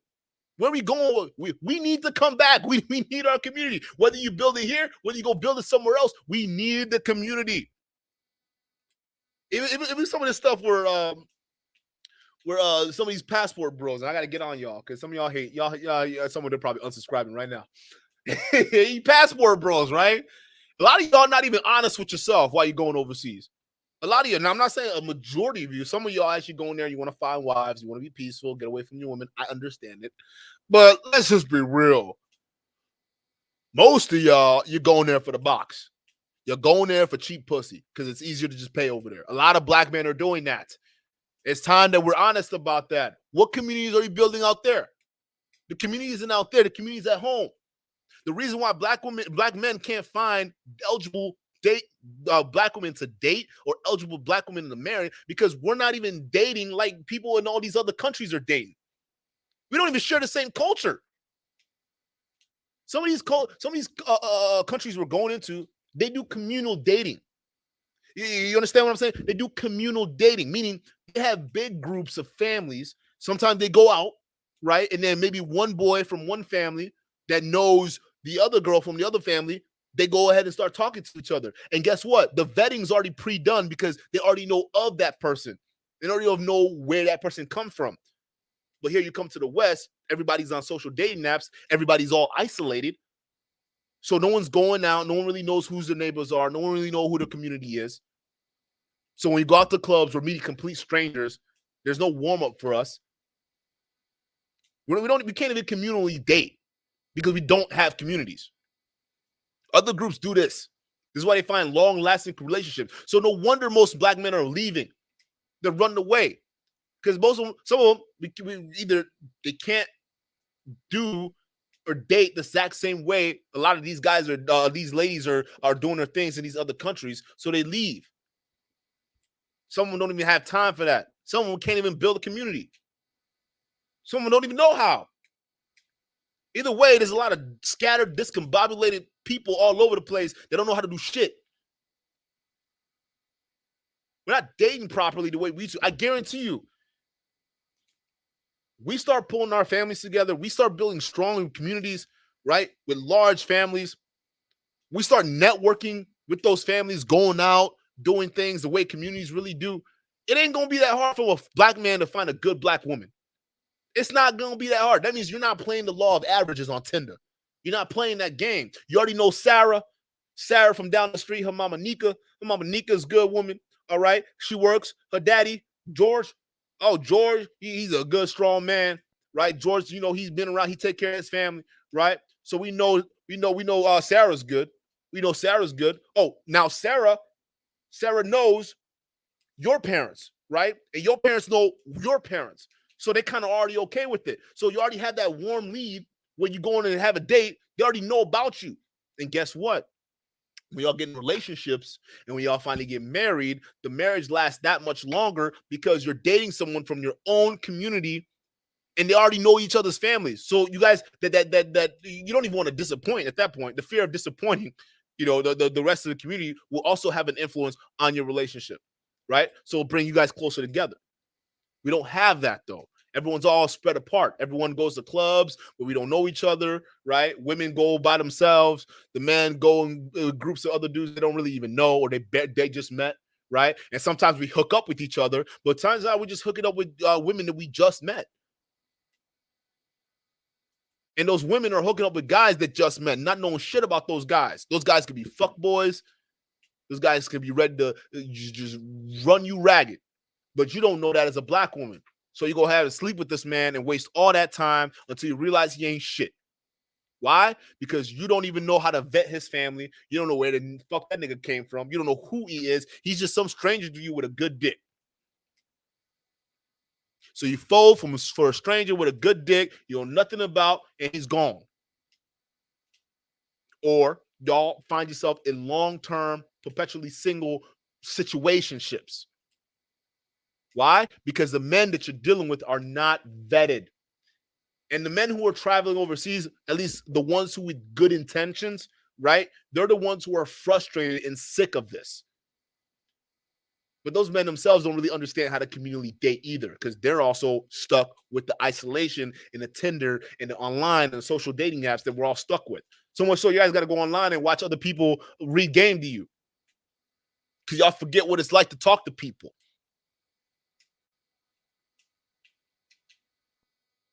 Y'all don't even practice those social skills in the real world. You just come online and watch people do it. So if y'all want to go out and date these other people in these other countries, look at the cultures in which they're coming from. Family is important. Community is important.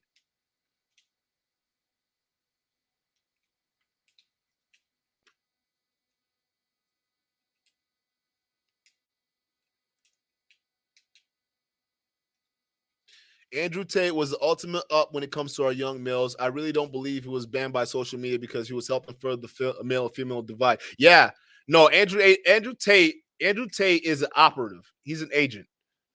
He's an agent, right? Whether he realizes it or not, he's an agent. That's just what it is, right?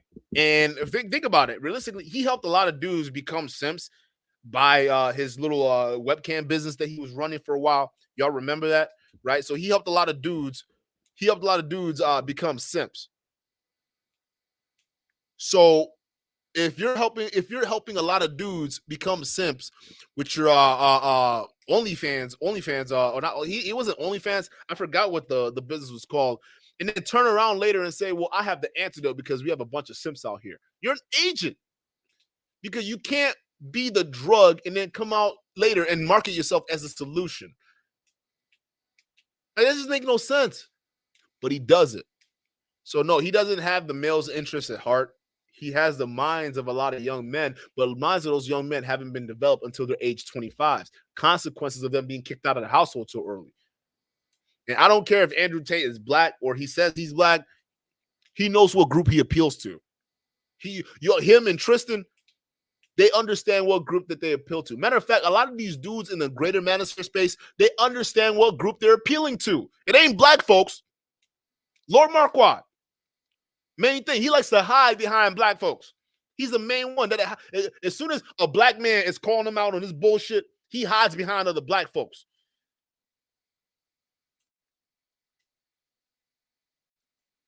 A lot of these guys do it. But when you look at his channel, you look at the kind of women he ridicules, you look at the kind of men, he ridicules black men for their natural black nose.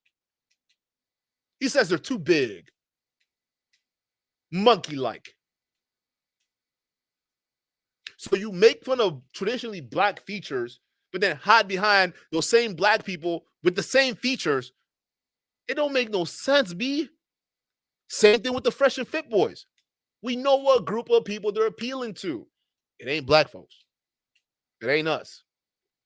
Look how they treat our women on stage.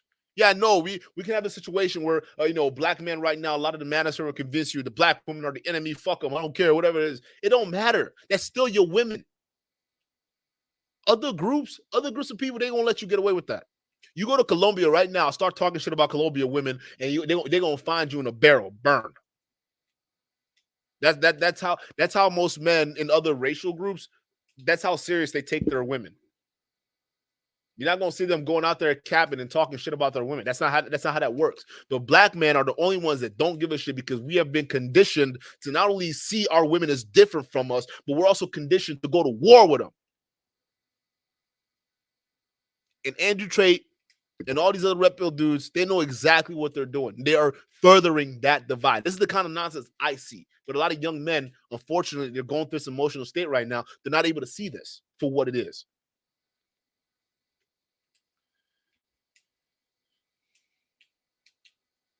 I agree with that. Classic says the internet's not an accurate reflection of black male and female relations. Folks need to touch grass more often. Facts. No way. Kobe says, I just looked up the definition of king and it says they're male. Queens are women. So I think I'll stick with the dictionary definition and meanings. No freaking way. Right? This is shit that we already knew, but they're trying to repurpose. That's what they're trying to do. They're trying to repurpose it to mean something else. As it says, when these new ideologies sprout up out of nowhere, like MGTOW and the color pill mafias, you have to ask yourself who's pushing them behind the scenes. I'm going to tell you this without saying a whole lot. They're paid agents. There are certain agents that are paid to do this. Okay, it is what it is, whether on purpose or not on purpose. They're agents that are paid to push this agenda, right? Some of these guys will rise up out of nowhere as prominent leaders or viewed as prominent leaders, but it's not the case.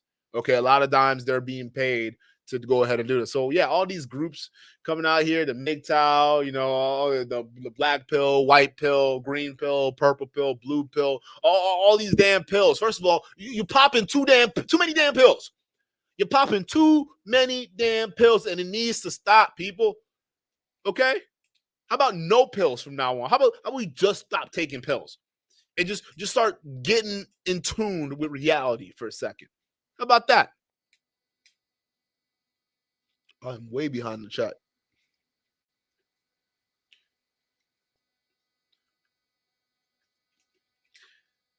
The names on everyone's SS card is in all the capital letters, but why? Because we're all considered property. That's why we have birth certificate and we have death certificates. Think about it. No, you're not wrong.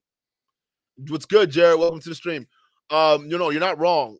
A social security number is a paper version of you because it's hard to really attach a loan. It's hard to attach things like debt to a physical being because we're physical being. We don't have anything to do with things like the concept. Listen, it's hard. Listen, if I say me as a person, right, as a, you owe me $1,000, right, for this little thing that you took out, right? The only way you're gonna tag me for that money, because as a physical being, I can choose not to pay you, right? And like, damn the consequences. What are you gonna do about it, right? We can fight about it, whatever it is, right? So there's really limited consequences you can do because you only gave me money, and now the ball's in my court. If I choose not to pay you back, so well. But here's the thing: in order to guarantee that they can come at you for something, so they create a paper version of you, or in the new age, a digital version of you that they can attach loans to, and attach taxes to, and attach, most importantly, consequences for not owing your obligations. You see what I'm saying? Because now they have a paper trail, and they can say, hey, look, because of this, we have the right to do X, Y, and Z. So it's very critical that when every child is born, they have to have a social security number. Especially in the United States, they have to, right? Because in the United States, every kid is born an average of about $60,000 to $70,000 worth of debt already. The moment you're born, 60 grand right off the bat, right off of debt. Your national debt, if it was breaking down, every kid born, $60,000, $70,000 worth of debt. The American government has to figure out a way to track the population and track that individual potential taxpayer in order to collect its goods, right? So the best way to do it is to give you a birth certificate. On the surface, it sounds great, right? We got to know who this is, right? Keep an ID, keep track. But underneath the surface is not the case.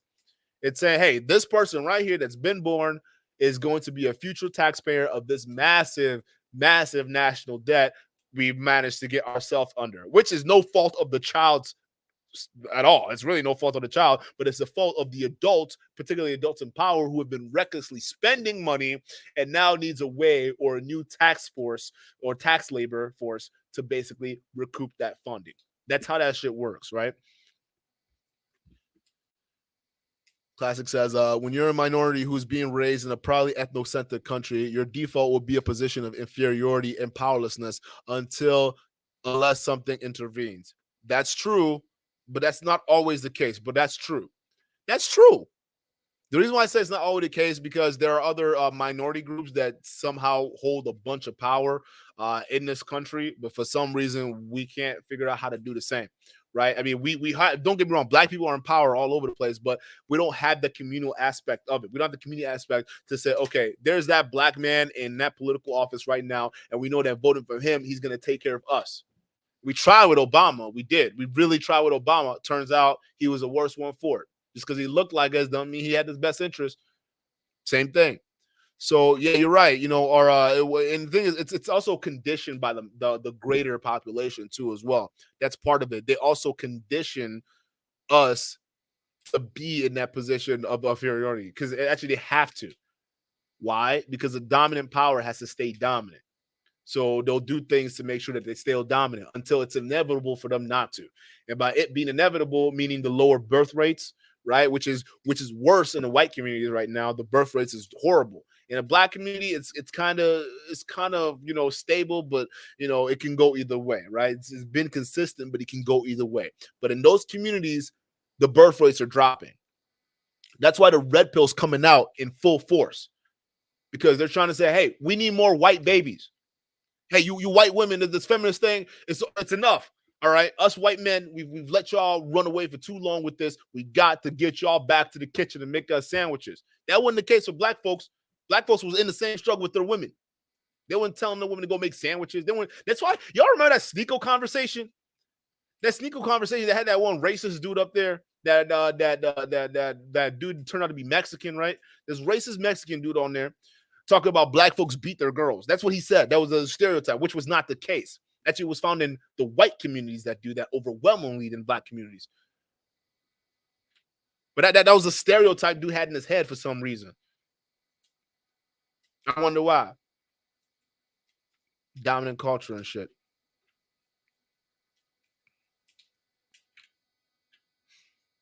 I don't want to say yes, but yes, absolutely. Yeah, a lot of families that listen. A lot of these wealthy Chinese families that have all of a sudden a lot of money to send their kids overseas, a good portion of them are spies. The Chinese and the Russians have such an intricate spy network in the United States. It's not even. It's actually kind of embarrassing. It's very embarrassing. So yes, a lot of them when they're coming over, they got their, and a lot of them it's more like they're more like sleeper agents, right? So they come in, they get into these positions, right, out of universities. After universities, they get into these crucial positions in American society, and they're just sleepers. All right. Some of them have families, some of them have kids. They look like on the surface they're living the American dream, and all of a sudden one day they get that phone call and they're activated. And once they're activated, it's game over. Y'all remember that there was that one Chinese lady. They got I'm gonna butcher it. I'm not gonna go into it, but there was a situation where there was a Chinese lady that ended up getting busted for spying, and I think she was working in a building that was directly close to like one of the it was very important data centers for the U.S. government. So it was pretty interesting. I forgot. I'm probably butchering the story, but it was something along those lines. But yeah, that's true. It's a thing that happens. A lot of countries do they do this too, and they do it with other countries. United States does this too as well. The United States even does this with Chinese Chinese looking Americans, right? They'll send them over there like a double agent, right? You got an agent coming over here, then you send them back, and they're doing the same thing. It's warfare, man. It's spy warfare 101.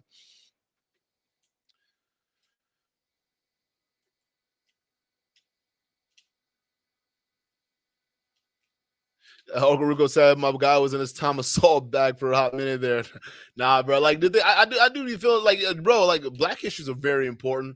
The problem I see is, like, we all ask why I go so hard against some of these red pill niggas, right? The reason why I do that is because, like, I see the truth for what it is. It's not for black folks. It's not for us. This isn't our shit. Our shit wasn't this. I mean, there's certain similarities, but you go ahead and bring up certain black pill, not black pill, black folks issues in some of these MGTOW channels and watch them turn racist. There's I'm not saying that the manosphere is not important. I'm just saying that there's certain issues that should be uniquely black and should be kept that way. The same thing with feminism. Feminism, we already know, is a destructive thing that wasn't even for black women in the first place. But black women, because we're communal property, became the whipping boy for the whipping girls for white feminism, and that's what we have right now. Runaway feminism that puts our oppressors in front of us and expects us to enjoy it because it has a bunch of black women in Hollywood leading roles in an all-black movie that didn't have to have a white savior, a white knight savior, right? We have to praise this movie for ticking all the agenda boxes. When in reality, it's actually just whitewashing our history. Nicholas Morton says, I'm sorry to say this drill music is bad for our culture. Drill music is cancer. Drill music encourages our kids not only to murder their own family members, but to murder other kids that look like them. There's drill music right now that glorifies young boys killing their own cousins. And you want to ask me why we can't have communities? There's music right now that encourages young men, our future men. You want to talk about the Dahomey tribe losing their men and having to have women fight for them? We're losing our men in massive numbers. Massive numbers. Because of the music. Why? Because the music is corrupted by the white agenda.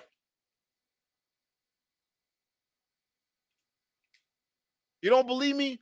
Look at the CEOs of these record labels. Let's not even look at the people who create or are responsible for creating a lot of the drill music. Let's even look at the people who consume a lot of these drill music.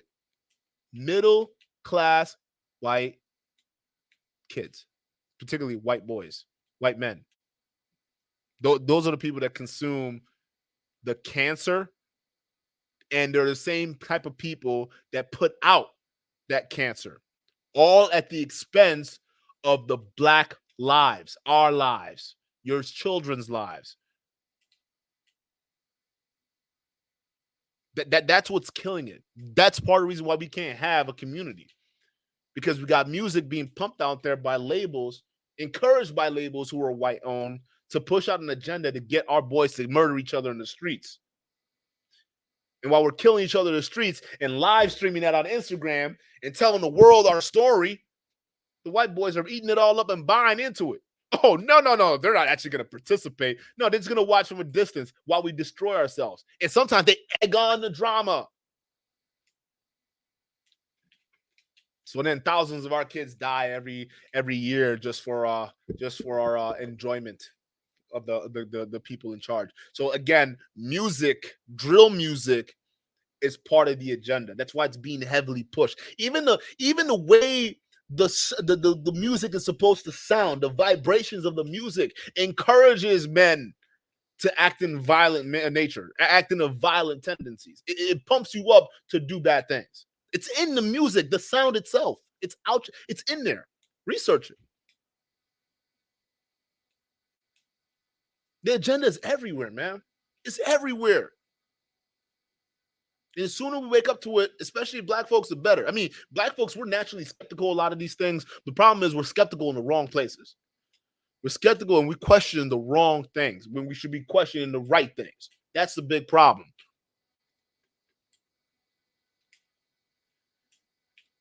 Kobe says, I thought still music. Oh, did you mean drill music? He says, I thought it was based. Nah, it's not a European thing, bro. Nah. Drill music is not it came from Chicago. Chief Keef pioneered that whole wave. Chief Keef was the main drill dude out of Chicago. Next door, right here. Chief Keef. And a bunch of other dudes too. And then New York got involved, and then it just got crazy. You know? Now drill music is all we hear. It's all we hear, bro.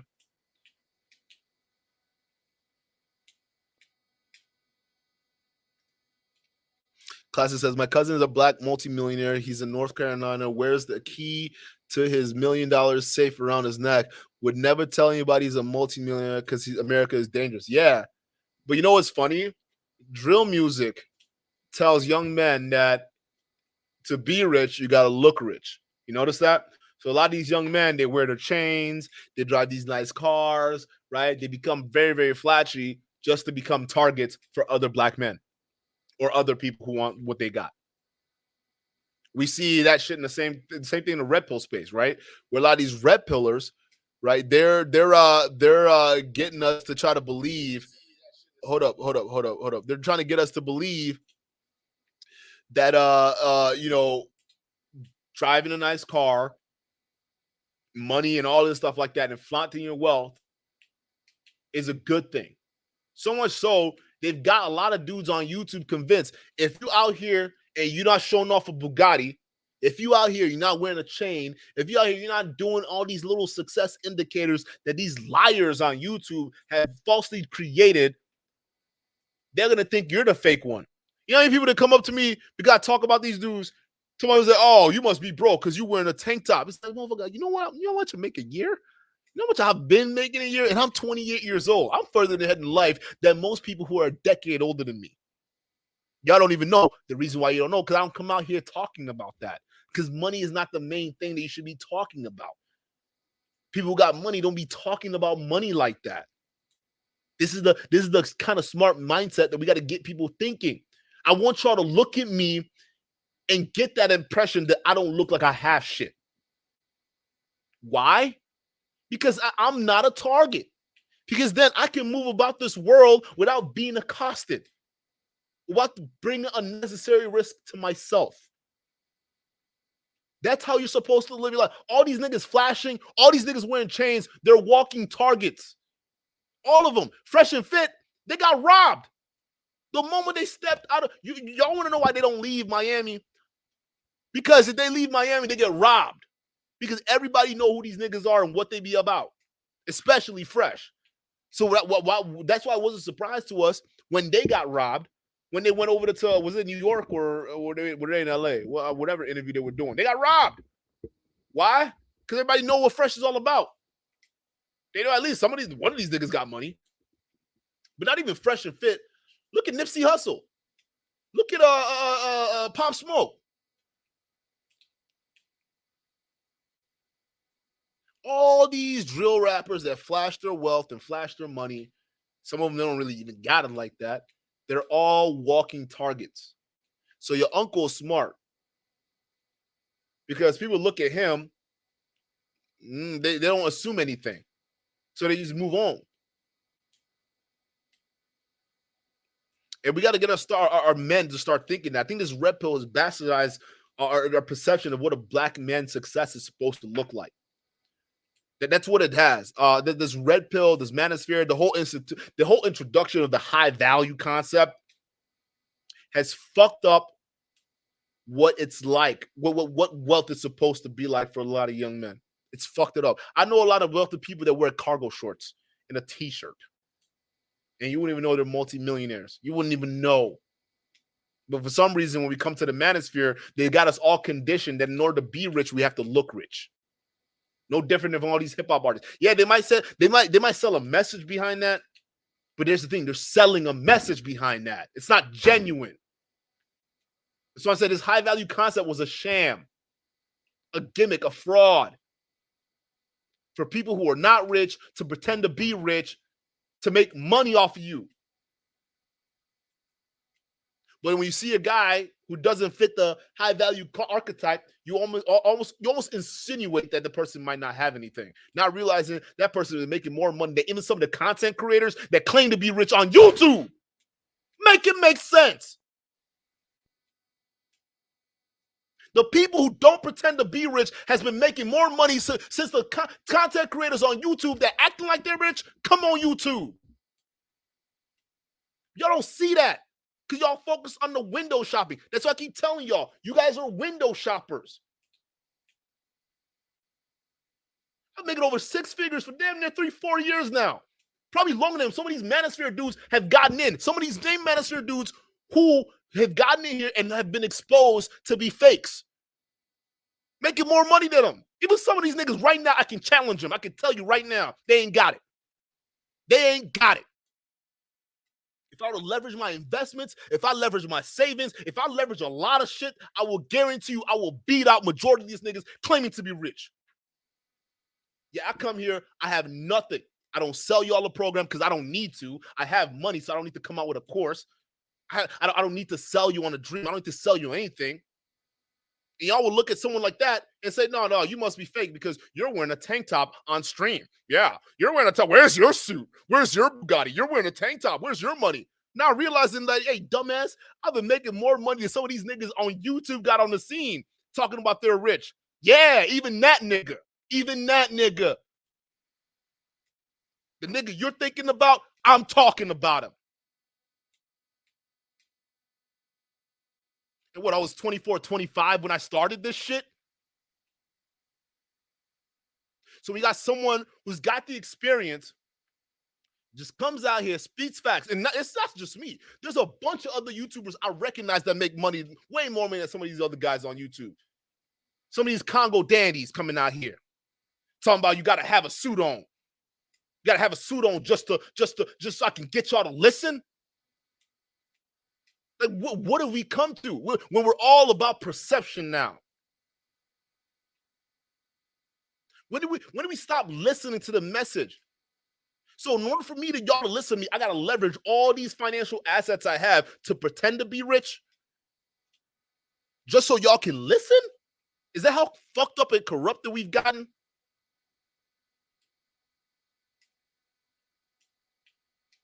Y'all got to wake up. Because that shit is not the image of black men. That shouldn't be. I refuse to let it.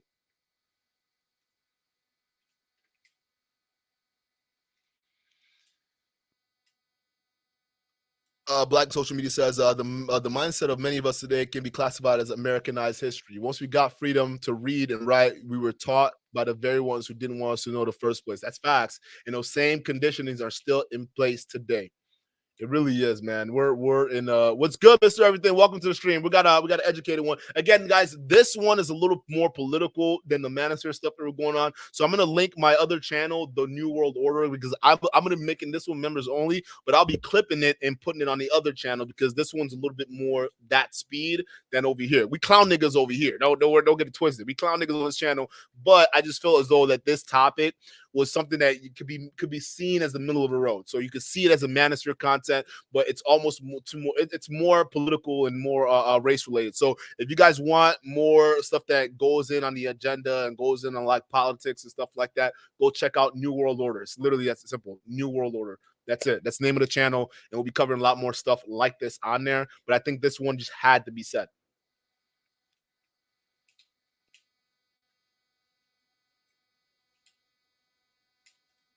Kenny says, "I'd say this is a. You think it's a manosphere stream, Kenny?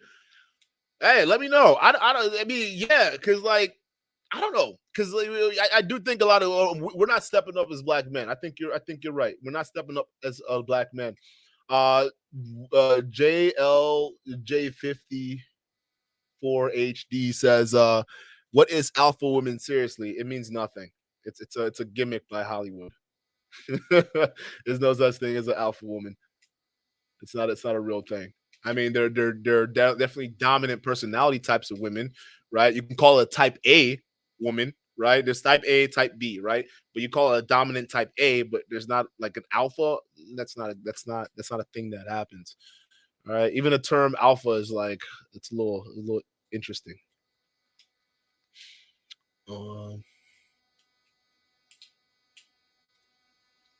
Antonio Wing says, Duke, you should collab with Lucario and Miles. They will drop heavy game on your channel. I like Lucario, actually. I think Lucario is legit. A lot of people don't like him in the space, which is interesting. I've gotten some emails from certain content creators that you would think they fuck with him. And I'm like, wait, what do you mean you don't like Lucario? I think it's pretty cool. They've been asking me to go ahead and expose this dude for something. I'm like, I'm looking at it. I'm like, this dude's been spitting a lot of shit. I don't know. I can't see anything that's so like, again, like most people be like, oh yeah, get him. I'm like, no, you gotta look at the facts, and I think Lucario would be a good person to collab with.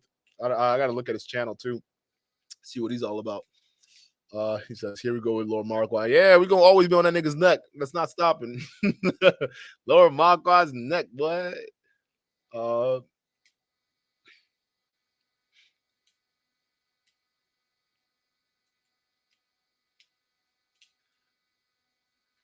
Classic says, Duke, something intervenes. They have their culture specific schools on the weekends, culture within the home that uplifts celebrities to own commerce amongst each other, only etc. Oh, you got to remind me, what is this I'm referring to? I think I'm behind the chat. Um, Duke, something intervenes. We need. I mean, I think we need culture specific schools in America. Yeah, I know we have it, but some of these HSB. Hey, listen, some of these HSBCs or what HSBUs or whatever it is, right? Yeah, I guess the black universities, but those are universities. I'm talking about black schools, black. It's away from the public school systems, right? Black schools that aren't part of the public school systems, where we can teach our kids based off of our values, whatever values that could be, right?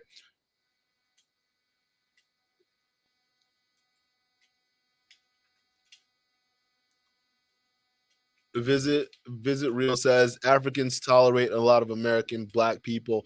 I wouldn't say tolerate would be the word. I would say it's just we recognize that they're American black people, and we recognize that they're a little bit different. But we also recognize that they share some of the same struggles that we share, especially when we're in the same country.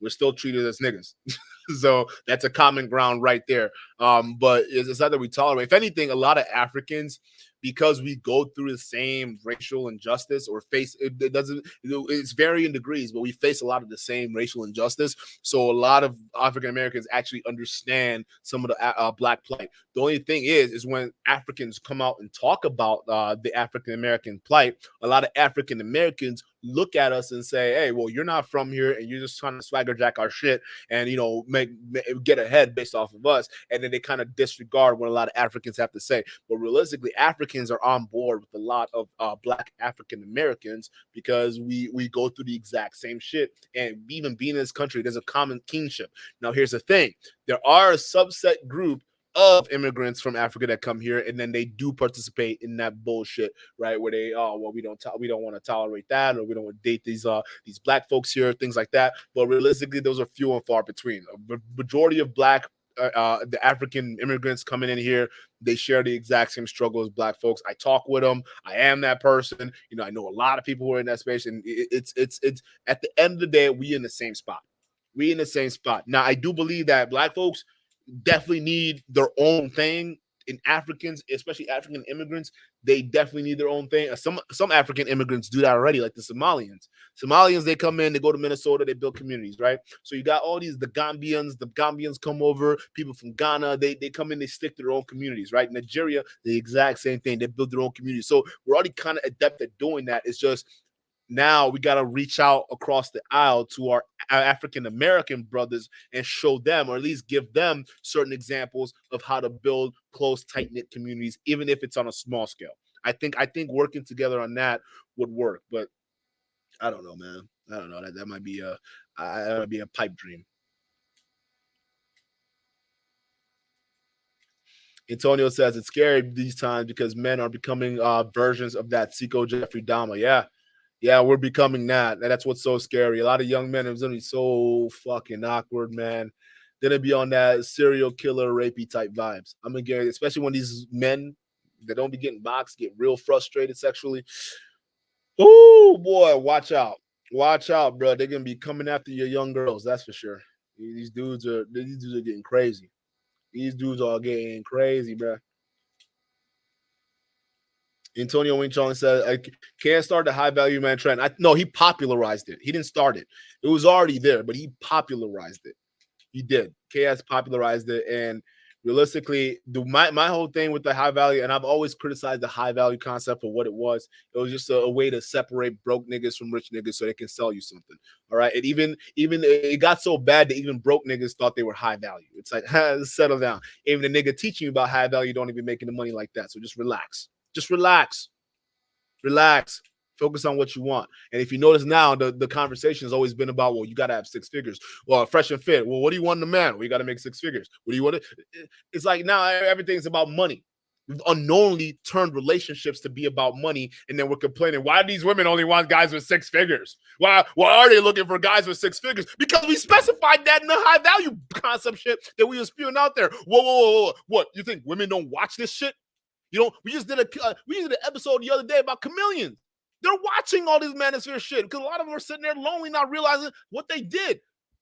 And then when they finally come into manosphere space and realize, oh, it's because I was acting like an independent woman. Well, then what do I need to not act like an independent woman so I can lock me a high value man that this person is talking about? Because listen, I guarantee you, most of the women watching Kevin Samuel's show, it wasn't because that they were redemption and they saw the error of their ways all of a sudden, and then they wanted to change for the greater good. No. Don't get me wrong. Kevin Samuel was doing his job and talking to him, but realistically, the Kevin Samuels fans fell into three groups. All right, two major ones. The first one were the bitches that hate him, the women that hated him, no matter what. Right, the Nicki Minaj style kind of people. Right, the swirlers, the divestors, all them girls. Right, they don't like him. The second group of people are the women that really couldn't care about Kevin Samuels, but they saw his messaging was important. And the reason why they saw his messaging is important because a lot of those women, they're in their lives where he's actually directly speaking to them. And they're desperate enough to try to find themselves a husband, particularly a high value simp, right?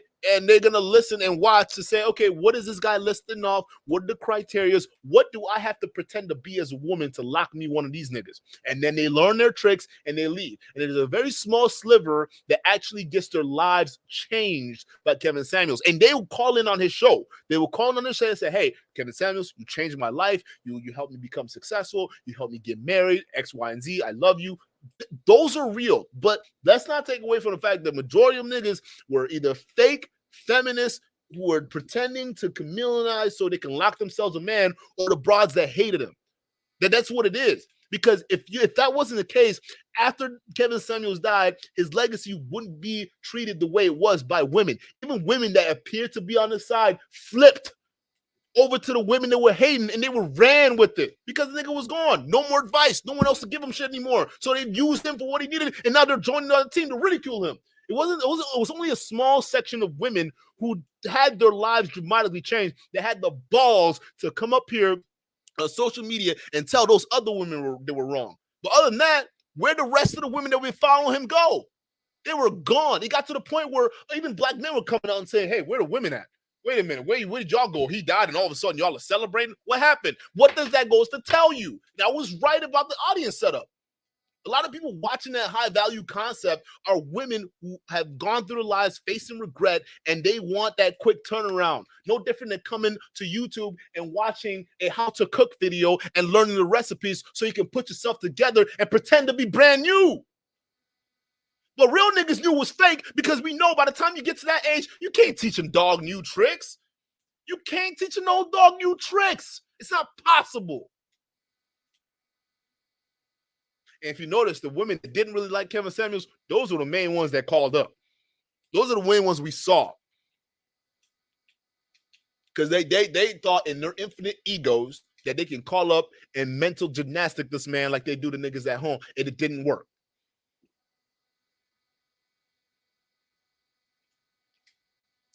But the high value man trend is literally a blue book for chameleon women to understand what simps are looking for, especially the simps that are high earning, so they can go ahead and trap them.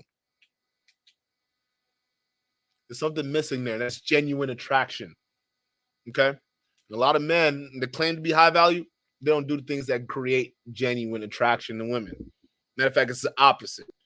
It's just that now you got the money, and I guess since I'm post-wall, I got a couple kids, I guess I'll do it. Why do you think most of the women that called in on the show always had baggage? Because that's who he was talking to. And they knew it. They weren't listening to high value because they wanted to really repent and change their lives. No, they wanted high value because they want to lock down a simp right now. That's why I was telling y'all this red pill nonsense is just teaching boys how to be simps. Because that's how it goes hand in hand with the feminine movement, right? We're teaching women to be masculine, right, on the feminine side, and the red pill is teaching men how to be simps. Focus on your money. Just be a wallet to the bitch. What do you think some of the criteria, and I know he didn't focus on this. He didn't.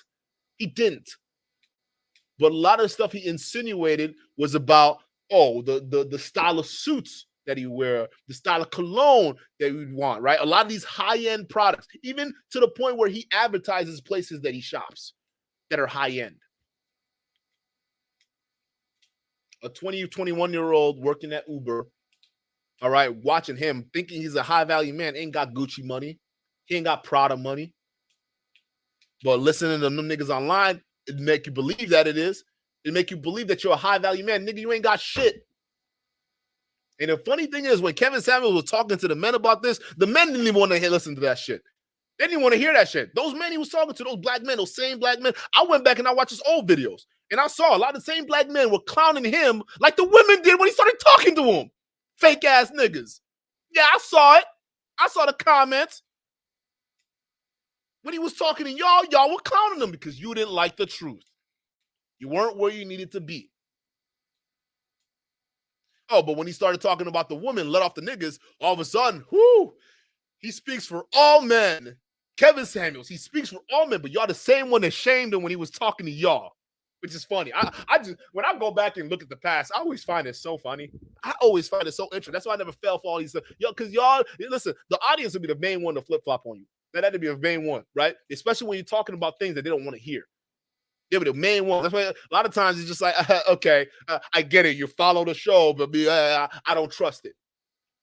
Just make sure you get the message. I don't care if you follow me or not. Just make sure you get the message, because I might say something you don't like, but I don't care if you don't like it, because that's who I am.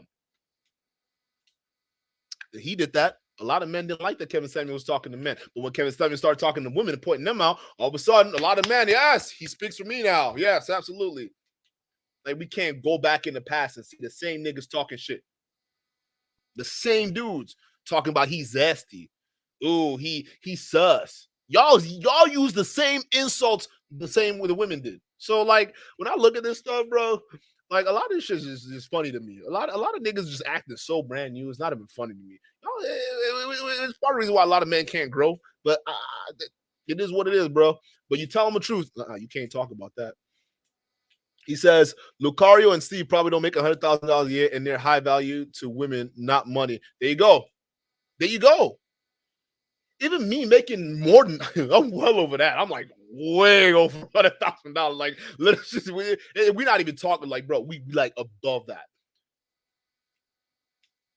And I'm gonna tell you this: a lot of times, especially as a guy that's going around flaunting money and shit, and over $100,000 in Wisconsin, that's a lot of money. And I don't go around flaunting all that shit, right? So even that, you realize that, yeah, I drive a nice car, this is what it is, but that's not a big attractor for women.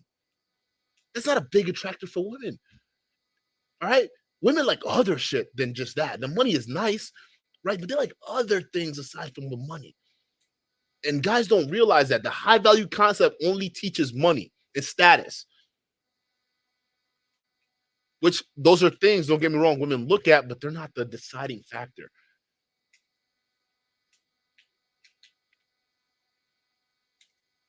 Metal Jake says, can you link the other channel? Yeah, I'll link the other channel. It's called The New World Order. I'm going to link it up. I'm going to actually pull it up right now.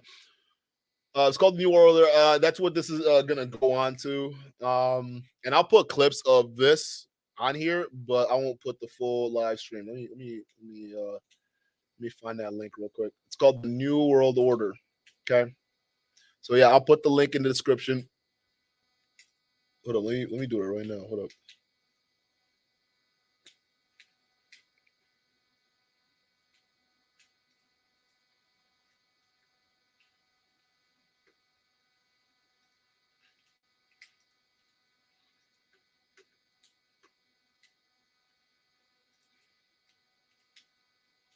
All right. It should be in the link description right now. So it's right there. I'll pin it. Subscribe to the new channel if you haven't already. Yeah,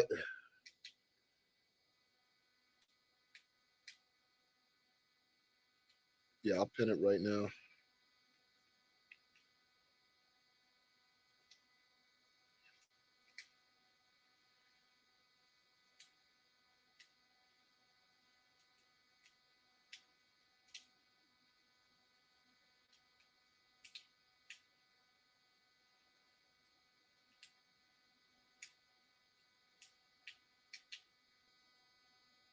All right, so it should be pinned. You know what's funny? I want y'all to look. You know, it's funny how like a lot of these dudes that come in, you notice the people who are in the chat right now, right?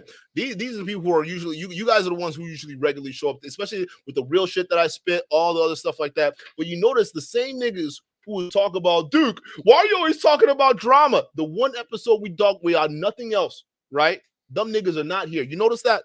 Y'all notice that? So next time that we clown one of these content creators and you see them same comments in the chat, just know where that's coming from.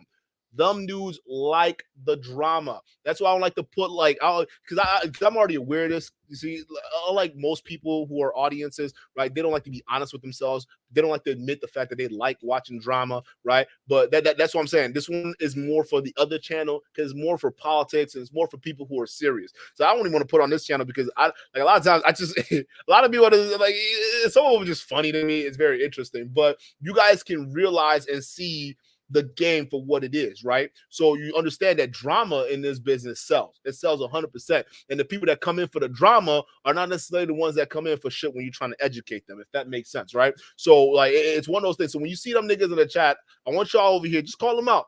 I can't be fighting everybody, right? I can't be fighting everybody.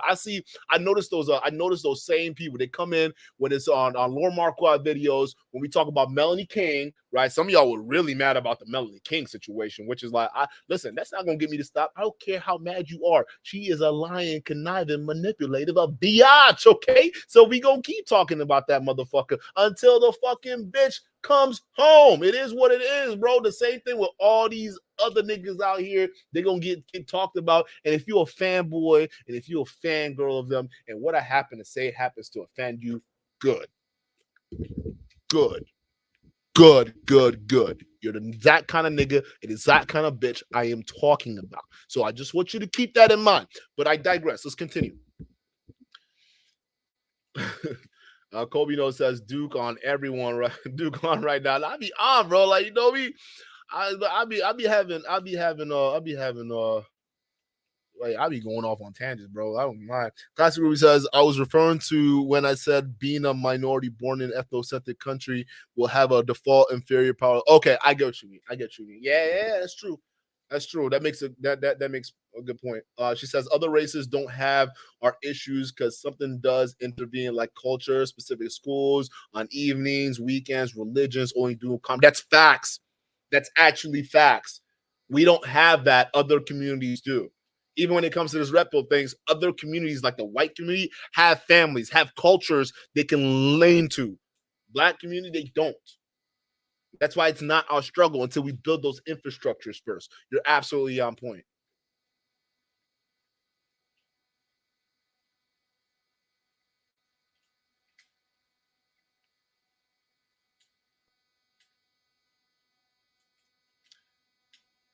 Antonio Wynn says he started doing videos to improving men, and over time he did videos on women's accountability. Yeah, no, but before because he started with men's style, but then he also would do live streams talking about black men's issues, right? But then also holding black men accountable. And a lot of black men did not like it. It was so even that live stream that went popular when he was asking that one dude if he had a big dick. Y'all remember that one? He was like, "You got a big dick, right?" It was a short that went viral. That was part of that was old chaos. It was old chaos video, right? He was holding them niggas accountable. And that shit was funny because a lot of dudes be coming in here thinking that they were something that they're not.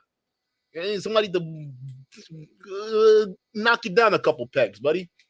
Because you know you're not it. No wonder your girl can't stay with you, or you can't even get girls attracted to you because you're thinking you're somewhere that you're not.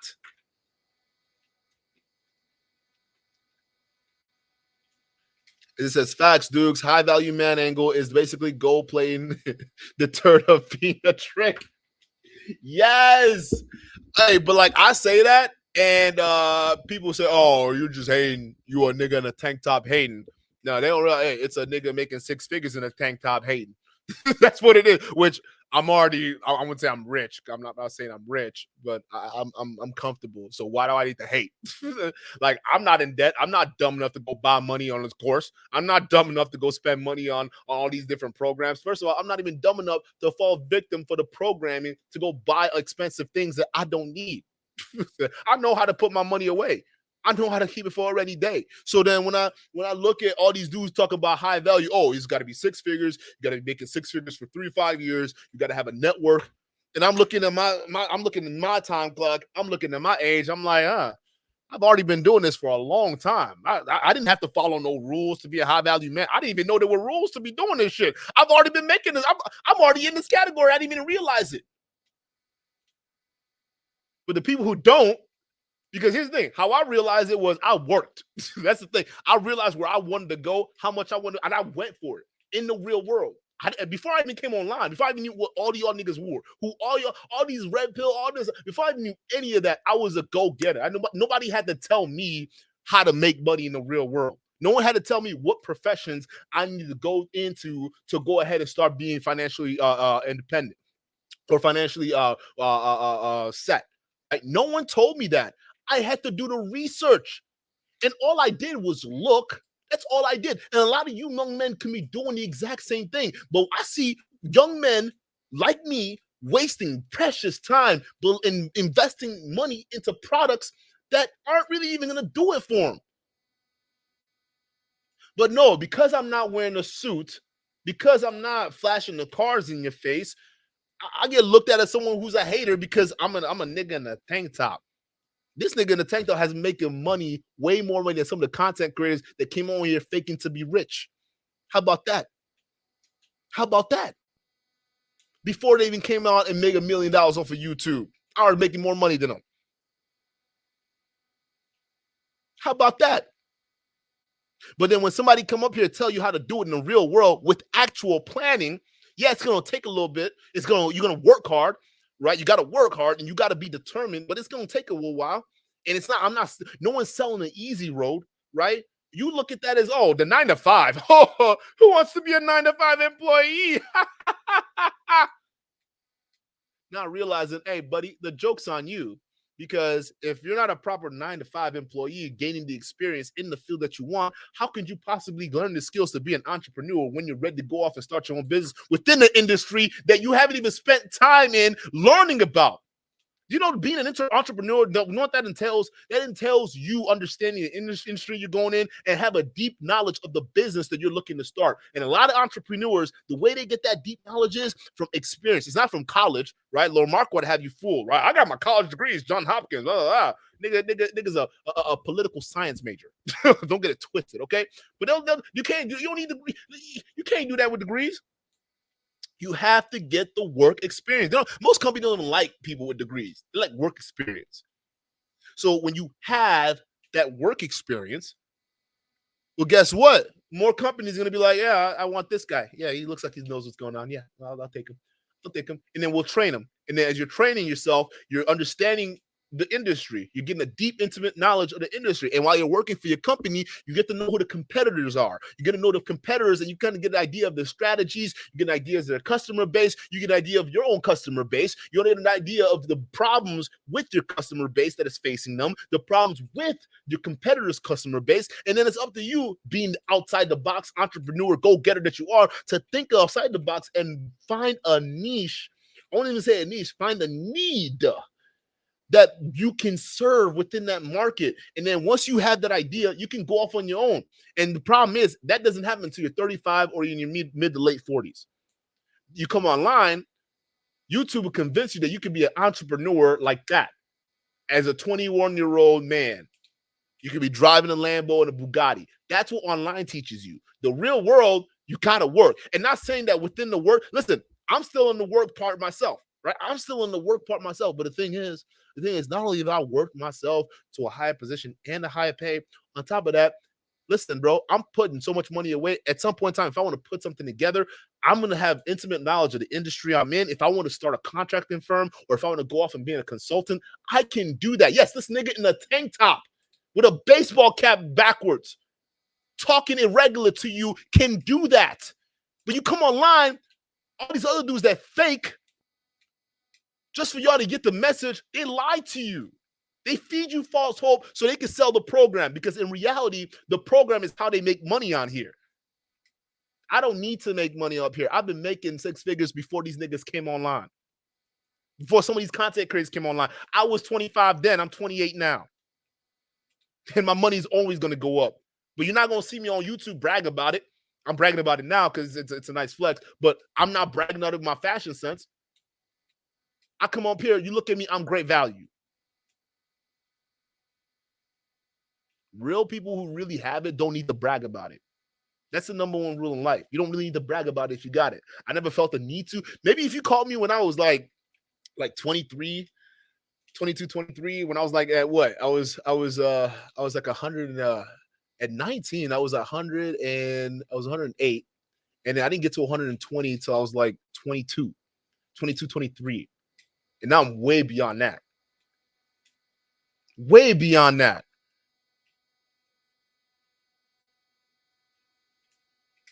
Yeah, y'all look at somebody who don't even be talking about that life because I already know it. I knew what it takes. I come up here as casual as I'll be. I dress casual. I walk around just how I am. I mean, I have suits. I've worked in industries that required me to wear suits. So I have a catalog of them, but y'all wouldn't know about it. Because I'm not trying to sell an image. I don't even have courses to sell you. Because I don't have products to sell you because I don't need your money. Niggas who have money don't need to come up here and ask you for money. It's a perk if you support your content creators, but I don't need to ask you for shit because I already got it. But you notice the people who don't really have it, they come on YouTube and they ask you for it because they know the real source of their wealth. It's not through the businesses they claim to have. It's not through these all worldly experiences that they claim to have. No, it's from YouTube because YouTube make them rich. Some of y'all get mad. Oh, you're criticizing Kevin Samuels. First of all, I've always criticized Kevin Samuels, dead or alive. I've just been a lot more respectful, right? And I'm still respectful, but this criticism is still going to be the same. Nigga, let's just be real. Y'all get mad. Oh, you're criticizing Kevin Samuels, but look at you. You're wearing a tank top. You're criticizing Melanie King, but look at you. You're wearing a tank top. I guarantee I'm making more money than niggas. I guarantee you. Guarantee you. I mean, Kevin Samuels, we saw his paperwork from a couple years ago. So I already knew that it wasn't until YouTube that he had the money. I already knew. The more I saw that, I'm like, damn, bro. So it was like that. Damn. Well, I mean, I was already making more money than this nigga, and he came on YouTube. He got all these niggas. Now the message was, I respect the message, but let's just be real. We can see the documents.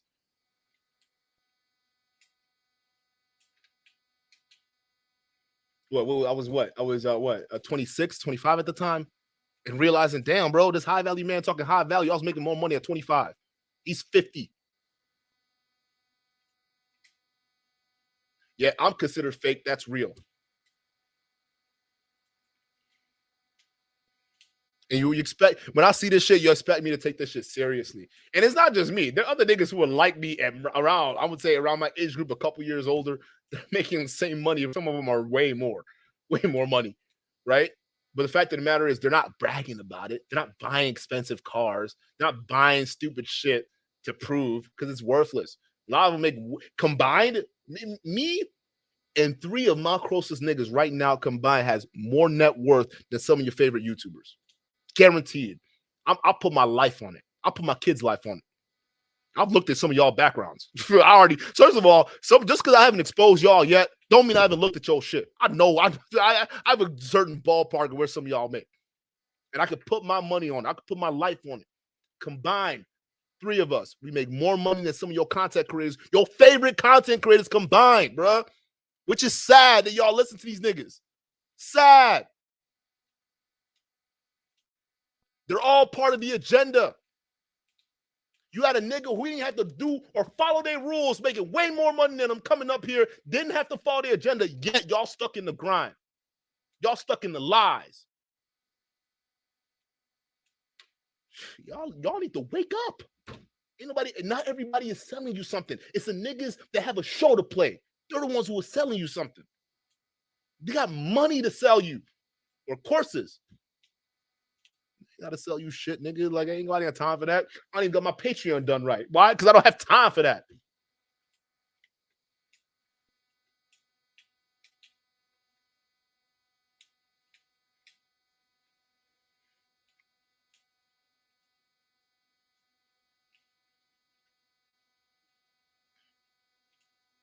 Who's angry inches? Glass Eye says you got some angry. Oh no, the Melanie King supporters are gonna keep filing in. Because when you talk about Melanie King, apparently she has the biggest supporters of black male simps, which is the saddest thing in the world, y'all niggas, right? But they come in here, they talk about you know what's crazy? We had people who were supporting what she said, right? Who were like, I'm like, you talking about I got it wrong. What you mean I got it wrong? Like, we did not just sit here and react to a video for her just body shaming a man for 10 minutes. You know, the same men that she was claiming to protect or speak for. Yeah, let me turn on and shame him because I didn't show up to his funeral. And the real reason why she didn't show up to this nigga's funeral, because she didn't like the nigga. She hated Kevin Samuels. Let's just be real. There you go. I said it. I saw that one picture. She didn't want to be anywhere near that nigga. She did not like him. Kevin Samuels was a necessity to her for clout. Just like he was a necessity to a lot of these niggas out here who are struggling right now. Let's just be real. But she was calling that Asian dude angry inches. So you were stereotyping him and you were kind of being racist. So why would we stop? Just because I haven't gotten on Melanie King for a long time, don't mean we stop talking about her. Let's just be real. Like, we'll be shit. It's just that she doesn't slip up a whole lot. It's just when she really does that we tag her on it. But it's not that we're just waiting on her. But yeah, I won't be surprised we got some Melanie King fans in the chat, bro. They're all over the place. He says, go back to Felony King and tell him Duke and Don sent you. Let him know. Let him know. Who's broke? I mean, I guess I'm great value, so I kind of am broke. Kobe says, I've been sub to this channel, but I had to return to a live calling out Melanie Prey on Sims King. Yeah, she's the biggest simp queen out here, bro. It's sad how she got it was sad, bro. It's how she got the minds of these old men, and these are the old battered men. And you see how she talks. She talk like she giving them Miami syndromes. That's what it is.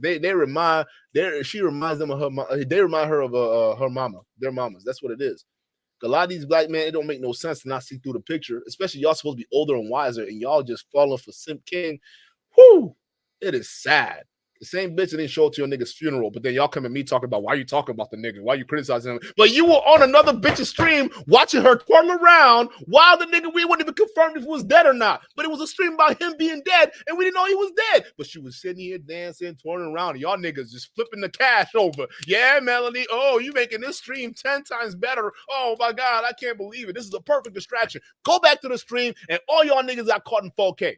I exposed it. When I screen record the video, I had to screen record the chat too, because I couldn't believe my eyes. The same niggas that's supposed to be supporting their main man, Kevin Samuels, are over here sitting for an old broad while we don't even know if he's dead or not. And she's leeching off the clout and they're helping. Y'all are the saddest niggas in the world. If you're a simp supporter, Melanie simp supporter, you are a sad ass clown that does not deserve to be respected until you go out into the real world, get your nuts kicked in by life, and then when you come back as a man, you can holler at a brother. You can talk to the rest of your brothers. But for right now, stay your fake ass over there. We on to you. A lot of these people, they need the money. That's what it is.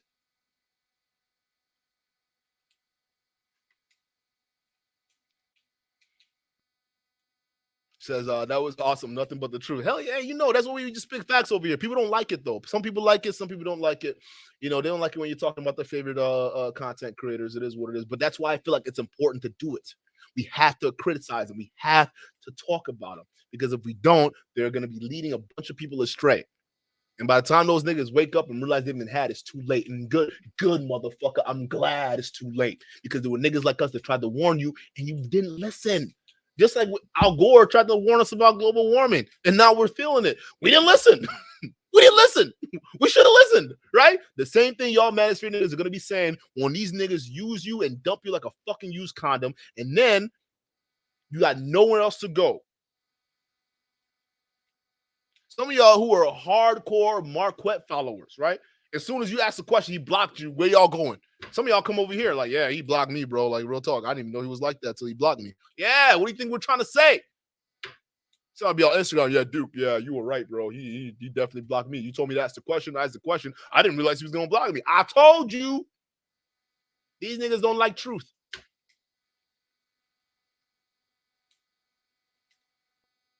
Kenny says, it's crazy how gurus preach fake it till you make it to their audience, but the audience never thinks to apply that to their creators, right? It's so funny. Like, it's like fake it till you make it, now realizing that they're doing the same thing. A lot of these guys are doing the same thing. It's a cheap gimmick, right? And don't get me wrong, I got nothing against faking it till you make it. I guess it worked for Kevin Samuels. It's going to work for you, I guess. But a lot of y'all don't apply it. And especially you don't apply it to the content creator, your favorite content creator. Anton Scamuels. Anton Scamuels, the same thing, right? Anton Scamuels, the exact same thing. Nigga, fake this businesses, fake this upgrading, right? The Anton PPP Loan Daniels. Don't ask me why I'm saying that. Go ask him. This nigga fake all that shit. When he got pressed on JT show, he couldn't answer. But this whole time until he got challenged, talking about I'm a millionaire, this. It's like, bro, when we look at your paperwork and the finances, where did the millions come from?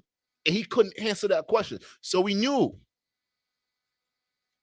for a long time, people thought it was legit. And the whole time he kept pointing at his Patreon. Nah, bro. Patreon is not a real business. YouTube is not a business. I don't care how much these red pill niggas have convinced you that YouTube is a business. It is not a business. You can earn money from YouTube. You can treat it as a business. But at the end of the day, you are a contractor. Look at your tax paperwork. You are a contractor. You're not an employee. You're not an employee. You're not even an employee. It's just sad. You're not working with the real YouTube, right? You're a contractor, meaning you're a content creator. It's not a business.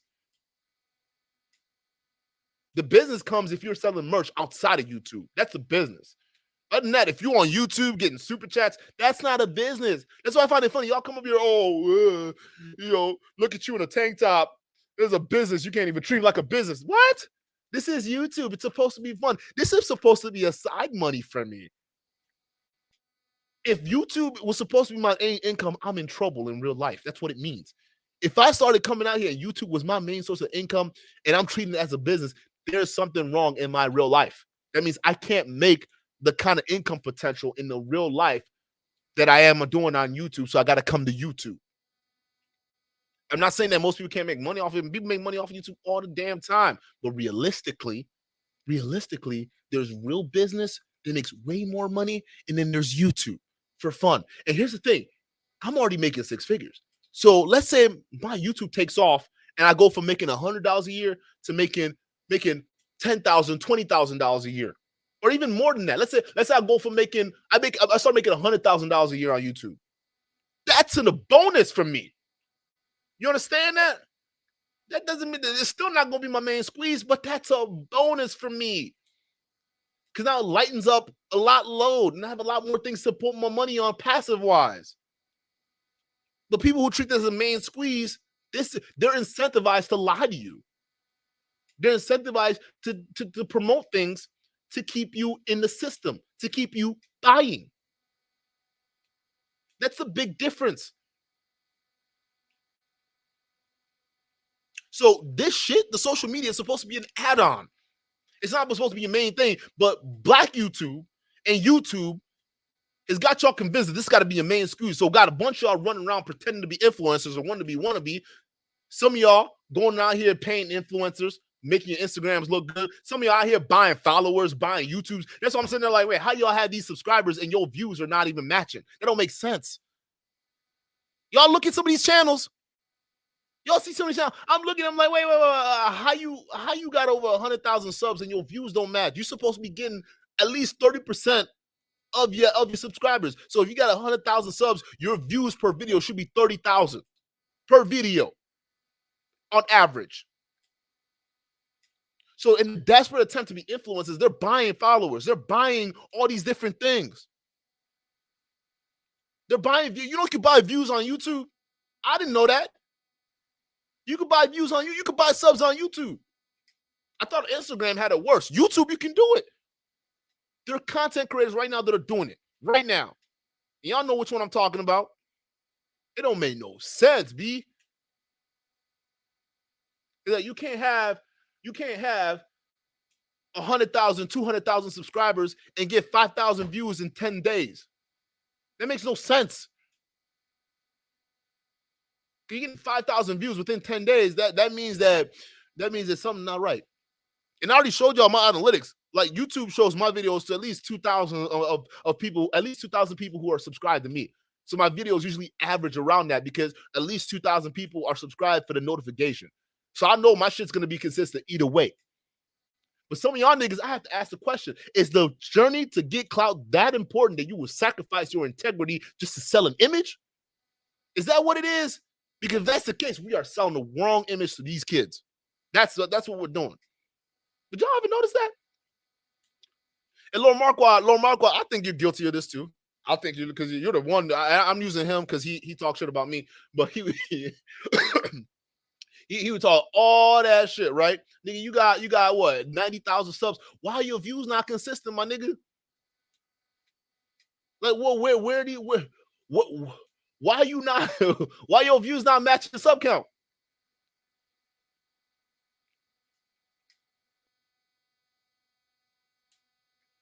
The one person I got to give it to is Benny Boy, Bernard Riley, because Bernard Riley don't got that many subs, but he gets a hell of a lot of views. You look at a channel like his, right?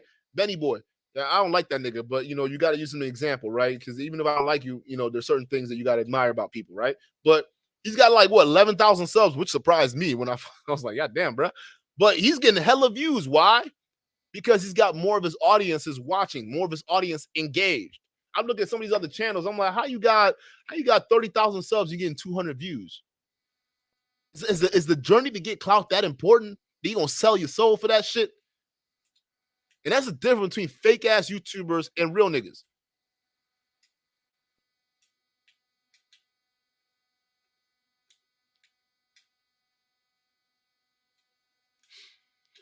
Visitor says, "I need your money. Get a desktop. get you a certificate, bro. I work in engineering. I'm a desktop guy, so like I do a lot of shit, bro. And on top of that, I have passive cash flows from my car sales days. Y'all know that I have a bunch of passive incomes from my cash flow days. That's the thing y'all got to understand. Like back, bro, I used to sell cars. 19. That's all, bro. I'm starting to make a shit ton of money. 19 years old. Are we telling young men to join sales today? Are we telling young men to be doing that? No. I don't see us doing that. I see us telling them to do e-commerce online. E-commerce has been dead for years. Amazon's killing the game. And if you're trying to get into it, the margins are so slim, it's criminal. We're not teaching kids even how to sell today. Go out and hustle, real hustle. And from there, I graduated. All the money I made from there, stashed it. Stashed it.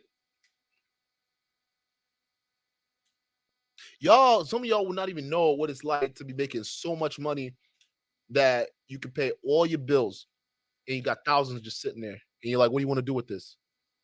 All right, I just pay off all my bills. My bills aren't even the most expensive thing is my unit that I pay for. And I used to pay for my cars and all that stuff like that too. That was my most expensive stuff. Once you get all that stuff taken care of and paid off, you pay all your bills. You got thousands left over. You just sit it somewhere. You put an index fund somewhere. You just let it grow, and you keep putting money in every month. Sometimes some of y'all, you don't have to do index. Life insurance is another investment vehicle. Y'all don't even know it. Cash value life insurance, baby. If I wanted to, I can borrow. I can borrow against the cash value sitting in my account right now. If I wanted to go buy a house, I borrow that money, go buy a house, and then pay myself back. But y'all don't even know. Y'all don't even know that kind of finance. Some of y'all don't even know how that works. Cash value life insurance. Yeah, when you start making that much money, you start looking at investment vehicles. Certain things that are going to grow your money safely over the long term. You start looking at trusts, estate planning. When you're no longer here, most of the niggas on YouTube, once they die, all of a sudden we take a look, everyone's going hat in hand. Everyone's doing hat in hand, asking for money from the community. They go to GoFundMe, hat in hand. They say they're telling you all the rules you got to live by as a man, but then they die. It turns out they haven't been living the same thing. They haven't been living their truths.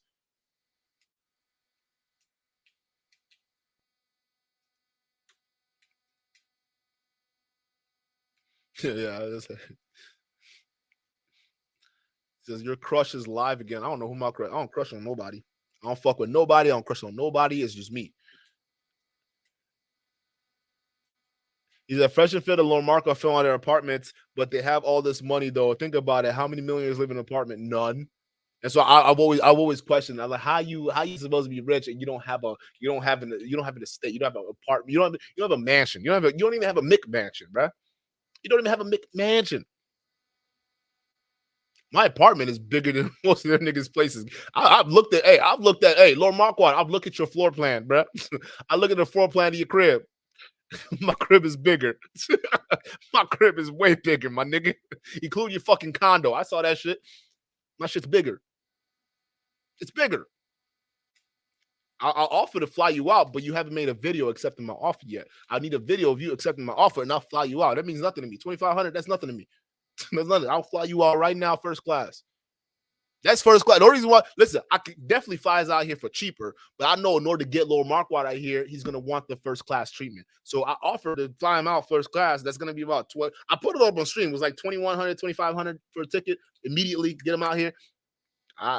He hasn't done a video challenging me or accepting a challenge, so I don't know if it's a yes or no. He puts a post up, right? Say any YouTuber, but your audience are confused, and I'm confused. Are you talking about Jake Paul?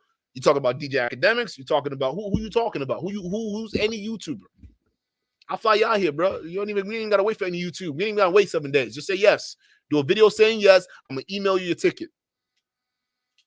That's all you do. Do a video saying yes. I'll email you your ticket. You can show it to your boys, whatever the fuck it is. You come out here, see how we living.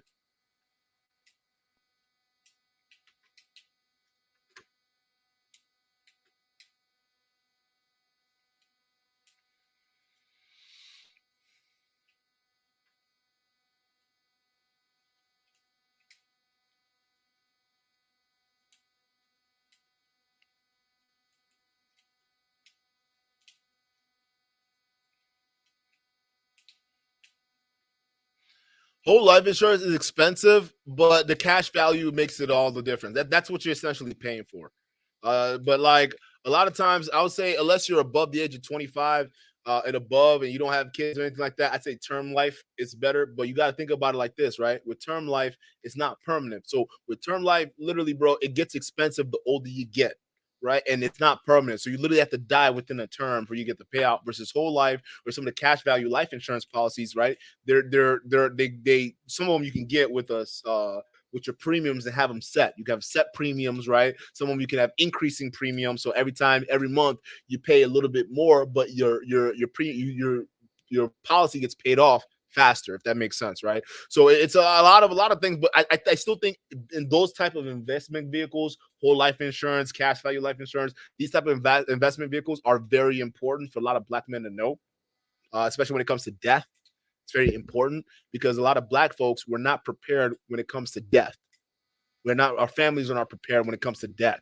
Our estates are not properly planned when it comes to death. We don't have wills when it comes to death. Actually, part of the project I'm working on, especially for my community, is putting together something for our people, Nigerians, because we don't be trusting institutions out here.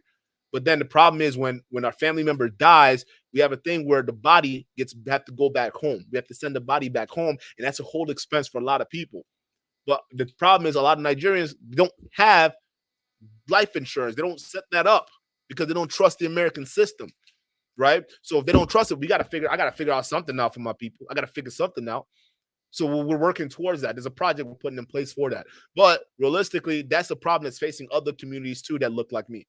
They don't be investing in these big institutions, and partly true because a lot of black folks, they have a reason not to trust the institutions that they're dealing with. A reason to. That's why most Africans don't trust white institutions when they come up here. They try to do their own thing. But a lot of times, certain groups don't have the know-how, the connections to really put it together. So it's difficult. With the right help and the right partners, we can make it happen. Any community can make it happen. You just got to have a go-getter that thinks and cares about the people than their wallets. They have to care more about you than making money themselves. But we don't have that anymore. We have more people that care about the money that they make than you. And they'll use you to get to the money they make. So I would say definitely look into whole life insurance if you're older. But it's definitely a good investment vehicle for a lot of young people to definitely take a look at. Eze said, yes, I took some cash value out of my whole life plan. See, Eze gets it. Eze gets it. Yes. It's important because it's a very, very lower interest than you'll get out in the market, especially now that interest rates getting higher. Cash value life insurance or a whole life insurance, literally, bro, you borrow against yourself at extremely low interest. It's no different than you going ahead and putting money in a secured credit card, all right, and then getting a credit card with a lower interest rate than a normal unsecured credit card, right? So because it's secured by funds that are already existent, you naturally get a lower interest rate. That's it. So definitely look into whole life, cash value life. They're very important investment vehicles.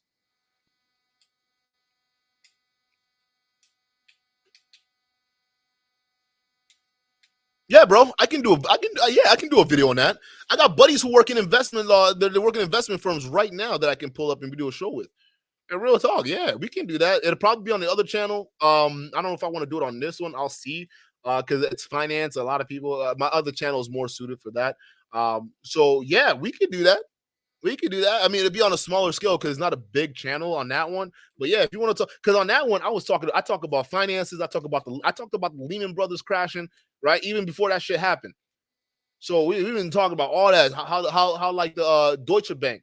I talked about Deutsche Bank, how Deutsche Bank is going to be the next Lehman Brothers, right? Go back and watch it. You mark my word, Deutsche Bank will have a Lehman Brother moment. They're going to have a Lehman Brother moment. If you don't know what that is, go check it out. Okay, it was the moment that basically led to what 2008 was. Okay, when Lehman Brothers went down, that was the writing on the wall for a lot of financial institutions, and Deutsche Bank is on the verge of doing the exact same thing. I covered that, so we can do stuff on finance, we can do stuff on estate planning. Yeah, dude, that'd be right up the alley, bro.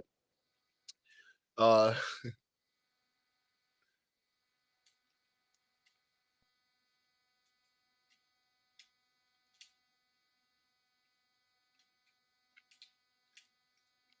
Nate says, I have friends that live in their building. Size has no bearing on it being an apartment or a condo.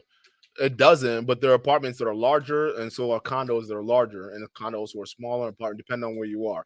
The argument is it don't matter where Lil Marco live; it's an apartment or a condo. It's an apartment, it's not a condo. But realistically, he claims that his place is bigger. No, the crib's bigger. My crib's bigger than yours. So, no, I'm just saying for a millionaire. I mean, where well, I'm not seeing. I'm not seeing. I mean, I've seen you travel. I'm seeing you in different hotels, but I'm not seeing anything else.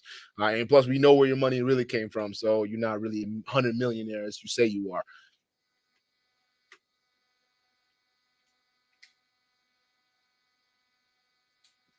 And Nate, sometimes renting is what you want. There's sometimes the situations where you want to rent, especially now. People who are owning homes now are owning homes in a ridiculously tough spot. If you're buying a house right now in this new market, you are buying a house in a really tough spot right now because you don't know where the market's going to go. I hope you guys realize there was a nice little news that happened a while ago, it was either a month or two ago. It had to do with Russia and this thing called Nord Stream 1. Yeah, I don't know if you guys know what that is. Yeah, Nord Stream 1 is a big gas pipeline, right? They used to feed gas to Europe and all these other places. Well, that got shut down by Putin. Putin said it's enough with that. We're done with that. Well, guess what? You notice that gas is starting to creep back up now. You notice that a lot of countries are starting to slowly panic. You don't think that's going to have an effect on the housing market here in the US, on a lot of the places that are going to be finding it hard to take care of energy and even take care of their debts?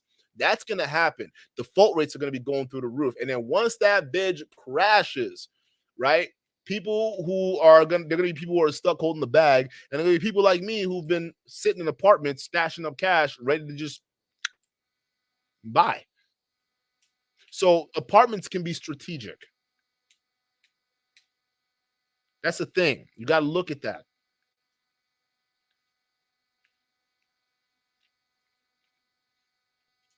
Glass Eye says you need to plug your other channel. I do need. I'm doing a horrible job of it. I should be plugging my other channels, bro. That's the thing. That's how you know I don't be doing this shit. Like this isn't my life, bro. But like, yeah, I do need to be plugging those other channels for real, right? Like I do be too. I do a horrible job of plugging them. I really do. I be out here just on YouTube, just talking and shit. Whoever's listening, whoever can listen. That's how this channel blew up. I literally just get on YouTube and start talking my stuff, and people fucking listen and they fuck with it. So like a lot of times when people say, "Oh, your motive is this and motive is that," I laugh at you because sometimes I don't know if y'all understand my personality. I'm a nigga with a lot of shit to say. I have a lot of shit to say about a lot. So I just get on camera and start talking. Sometimes people vibe with it, and the channel takes off. Right. And sometimes, you got to be talking for a little while before something happens. But I do need to be plugging. I do need to be plugging sometimes. Antonio says, do live streams on science, space, and physics. That stuff's extremely interesting. Yes. I went to school. I was an aerospace engineering major, so I know a lot about rocket fuels, chemistry, and mixtures and stuff like that. So, I also did a little bit of astronomy, so I can talk about planets. I can talk about like distant stars. I can talk about galaxies. I can talk about galaxy formations. If you want to go into like the physics aspects of it, right? You want to talk about theories that have to go with multiverses, right? Universal planes and how they exist, like M theory or string. I can't hold in-depth conversations with it, but I can touch up on those subjects. I know a little bit about them. So yeah, you're talking to a master of what do you call it? Is a master of one or jack of all trades. That's what you're talking to, a jack of all trades when it comes to thought process. I definitely look at a lot of shit. Marco was a mess. He's a mess. Hey, you notice? Hey, you notice that last live stream after I exposed his daddy? And Bridges' family. And Bridges, I'm not done with you yet, baby. I guess I got a lot of work for you, baby. I have to. I got some work for you, baby girl. But you notice Bridget wasn't on the next live stream reading that shit. Okay, hey, that bitch got spooked. Hey, listen, don't be afraid.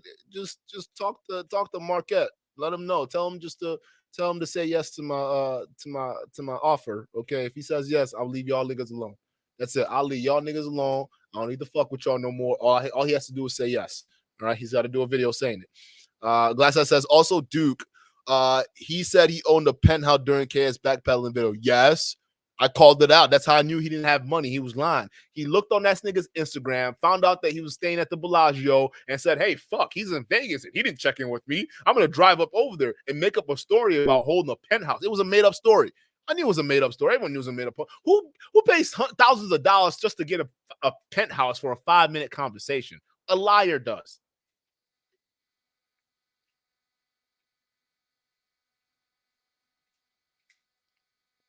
There you go.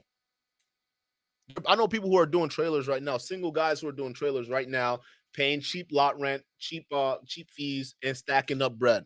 It can't work. I can't do that because I got a kid and I like big spaces. I like big spaces. I like big cars. That's just me. All right. Oh, I'm sorry. I drive a Corolla. I drive a Corolla. If you're a Lord Marquardt fan watching, I drive a Corolla. I don't have a big car at all. My car is not nice at all. It's a dusty Corolla. Okay, so yes, but no, I like big things, bro. I'm a big guy, so I got big cars, big apartments. So I can't live in trailers, but I know people that do it, and it's a nice living, bro. They make a nice living off of it. But I can't be doing small spaces, bro. It's just too much. Um, We'd love to hear your thoughts on the Passport Bros and a new favorite, Austin. I think he's a nigga that asked for $60,000, $70,000 for to fly over. These Passport Bros are just whack, bro. I'm not saying all of them. The people, like I said earlier in my stream, if you're doing this to be what do you call it? If you're doing this just to what do you call it for bogs, you're sad. But if you're doing this to genuinely get a relationship, I understand that. Although there are ways you can do that in the West, and I think it's a cheap cop out. But I digress. I digress. Okay, but to me, it's a cheap cop out for a lot of dudes out here. That's what I really think. I genuinely think it is. And these Passport Bros don't want to fucking admit it, but it's true. Like even the Asian dude that came up there to challenge Melanie King, right? It was just like, wait a minute now, wait hey, oh, wait a goddamn minute. You an Asian dude. What is an Asian dude talking about passport? Find out to do what with, bro? It's just like, wait a minute, bro. I mean, I would expect that from a black man, but like you an Asian dude and you talking about passport, bro. Why you a passport, bro, dog? That don't make no sense. You feel me? It just doesn't. But that's how ridiculous this shit has gotten. No, I think I don't know this Austin dude personally. I guess I have to do more research into his content. I guess we will find out, see what kind of nonsense he's pushing. But these Passport Bros are weird. Hey, listen, leave the West, go to Colombia, go to Brazil, go to Dominican Republic, go to Philippines, go to all these countries, right? And the people who are actually successful here in the States, they're gonna still be successful here in the States. It's not gonna change anything. All right. It's just a evolution at work. That's what we're seeing a lot of this passport stuff, right? Evolution at work. The people who can't hack it here or are sick and tired here, they're going overseas. That's good. Those of us who have success dating in the States, we can stay here and eat whatever we got to eat. There's more and more to come. That's just what it is. That's the way I see it. I just think it's lame that these guys are doing, right? No, yeah. Glasseye says passport bros equals I don't have to work on myself. That's facts. If you see a lot of these passport bros, they're fat as fuck. Like they're dating these girls who are like in the Philippines, they're skinny and shit. It's just a way for men. Like I said, it's the opposite of feminism, right? I don't have to change. I don't have to work out. I don't have to look good. But these girls overseas are still gonna love me and respect me and treat me with the respect I deserve. Whoa, son. Like, whoa, like, slow it down there, buddy. Like, slow it down there. You still need to work out. You still got to get your body right. You still got to get your mind right. Just because, like, you got more money than American dollars and she's going to look the other way don't mean shit, bro. But that's the game. No, the overseas tricking. That's what it is. They tricking overseas. Darren, welcome to the stream. But that's what it is. They're tricking right now. Antonio says passport bros are payers, not players. They are. I would do a video. That should be my next random video, right? That'll be my next one. Like just clown these passport bros. I might just clown that Austin nigga. Why not? Why don't watch this video and clown him? Sure, why not? Like, hey, we already know what channel's all about. You already know what this channel's all about, man. We clown niggas for fun, for laughs, bro. Like that's what it is. Hey, listen, it's been 3.5 hours. I didn't want this to be 3.5 hours. Like I ain't gonna jack with you. But again, I'm thinking about making this stream. It's gonna be members only.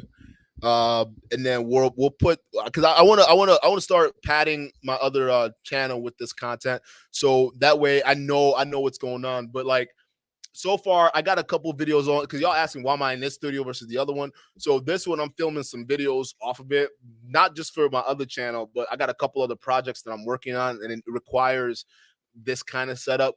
But I think this is going to match with the whole entire vibe, actually. So I'm going to clip parts of this. I'll put it on stories or shorts, and I'll put the rest on the other channel. And then this will be members only, so that I can show some love and appreciation to the members. I appreciate y'all. I see y'all out there, so y'all can get some knowledge. And then some of the more heavy topics that we like. Mr. C, he just sent me an email the other day, so I got to take a look at that. But we'll set up a time if you're watching to go ahead and set up a stream where we can talk more about tech, because I think it'd be important to get a lot of y'all young men at least on the path to start making six figures within the next couple years in the right way. You just got to be ready to work, okay? And it's not going to be easy work, okay? You got to study, you got to know some technical things, okay? You got to learn some skills, but I think at the end of the day, it's going to be a lot more valuable than this quick get rich quick style scheme that these guys are funneling you guys into. Okay, so I think we can do that. That'll be another private stream that we'll do, just to really get the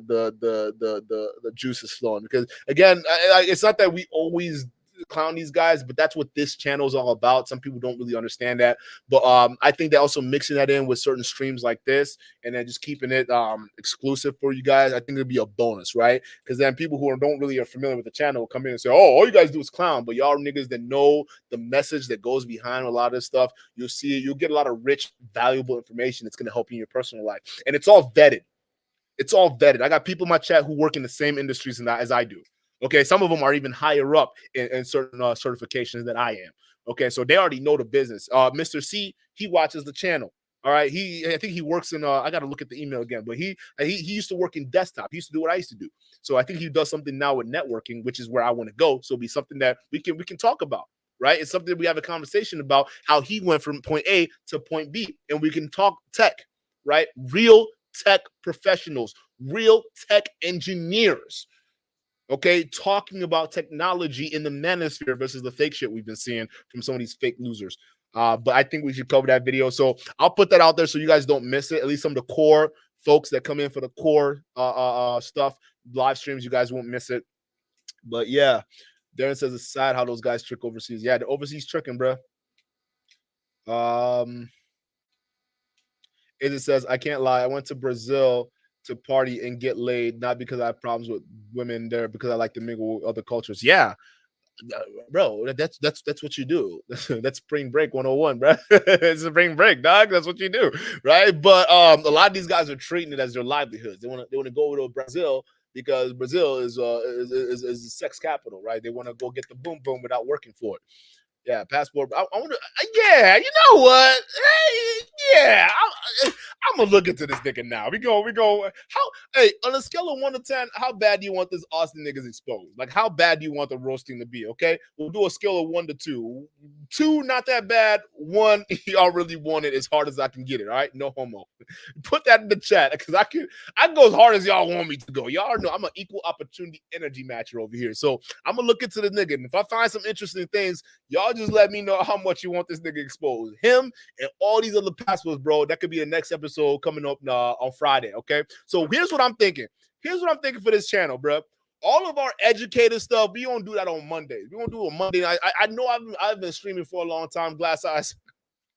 I know I've been streaming frequently, but I think we do the educational stuff on Mondays, and then on Fridays we get into the roasting, right? Or Fridays or Saturdays we get into the roasting, right? I think Saturdays is a lot better for me because Friday nights I'm busy. Saturday nights I'm busy realistically, but I'll spend it with y'all. But I'm thinking I'm thinking we do Friday. We keep the roasting because I like roasting these folks. But I think we'll do the educational stuff so that way you guys will know when it's happening. And you guys will be able to be here for the stream. So I'll network with Mr. C behind the scenes. If you're watching, I'll send you an email so we can schedule something for if you're free on Mondays, we can make it happen. But I think having a conversation, and I'll get my buddy too. He's a financial advisor, so he works for I think Nationwide. So he's one of their bigger financial. I think Nationwide or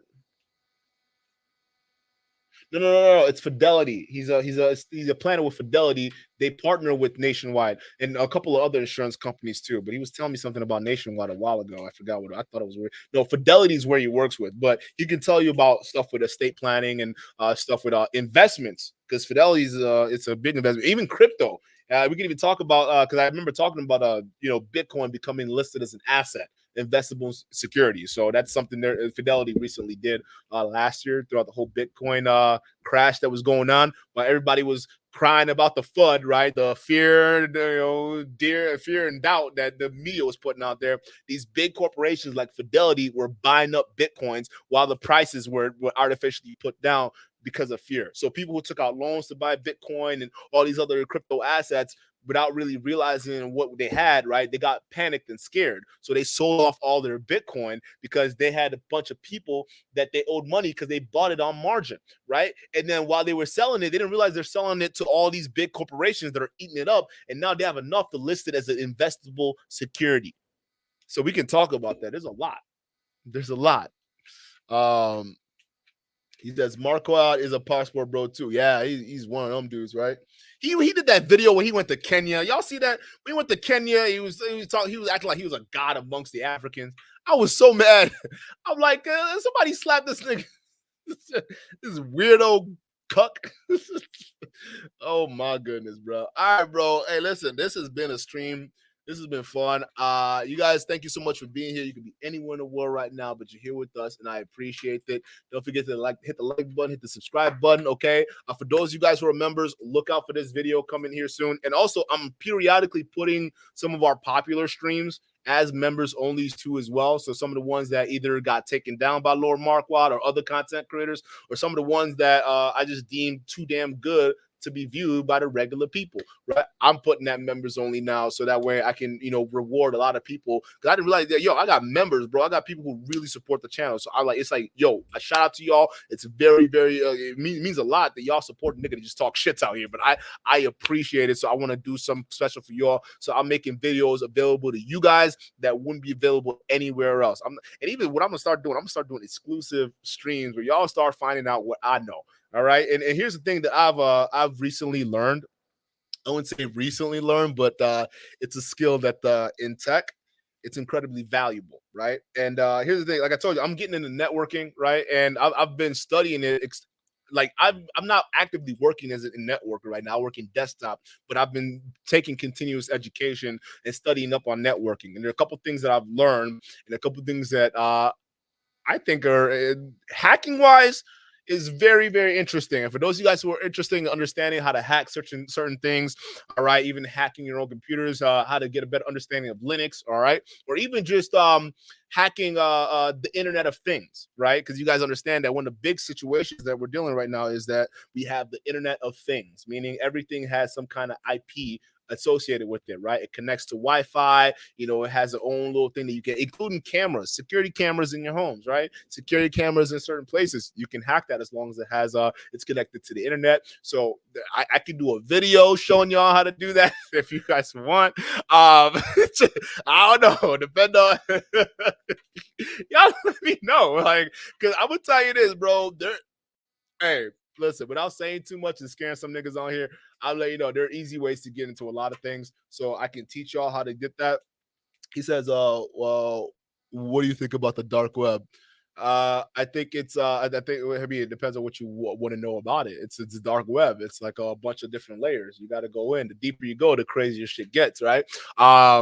You can buy drugs, you can do whatever you want. I think it's a good thing, but the dark web for shit that's like really fucking fucked up, like hiring hitman and shit like that, all that stuff's like it's all cops. Like they're all cops. Don't get it real. Hey, the FBI is crawling all over that place, especially when you get towards the surface level. The FBI is crawling all over that place. So just be careful. Some of y'all who are buying drugs off that shit, be careful. They're all over the place.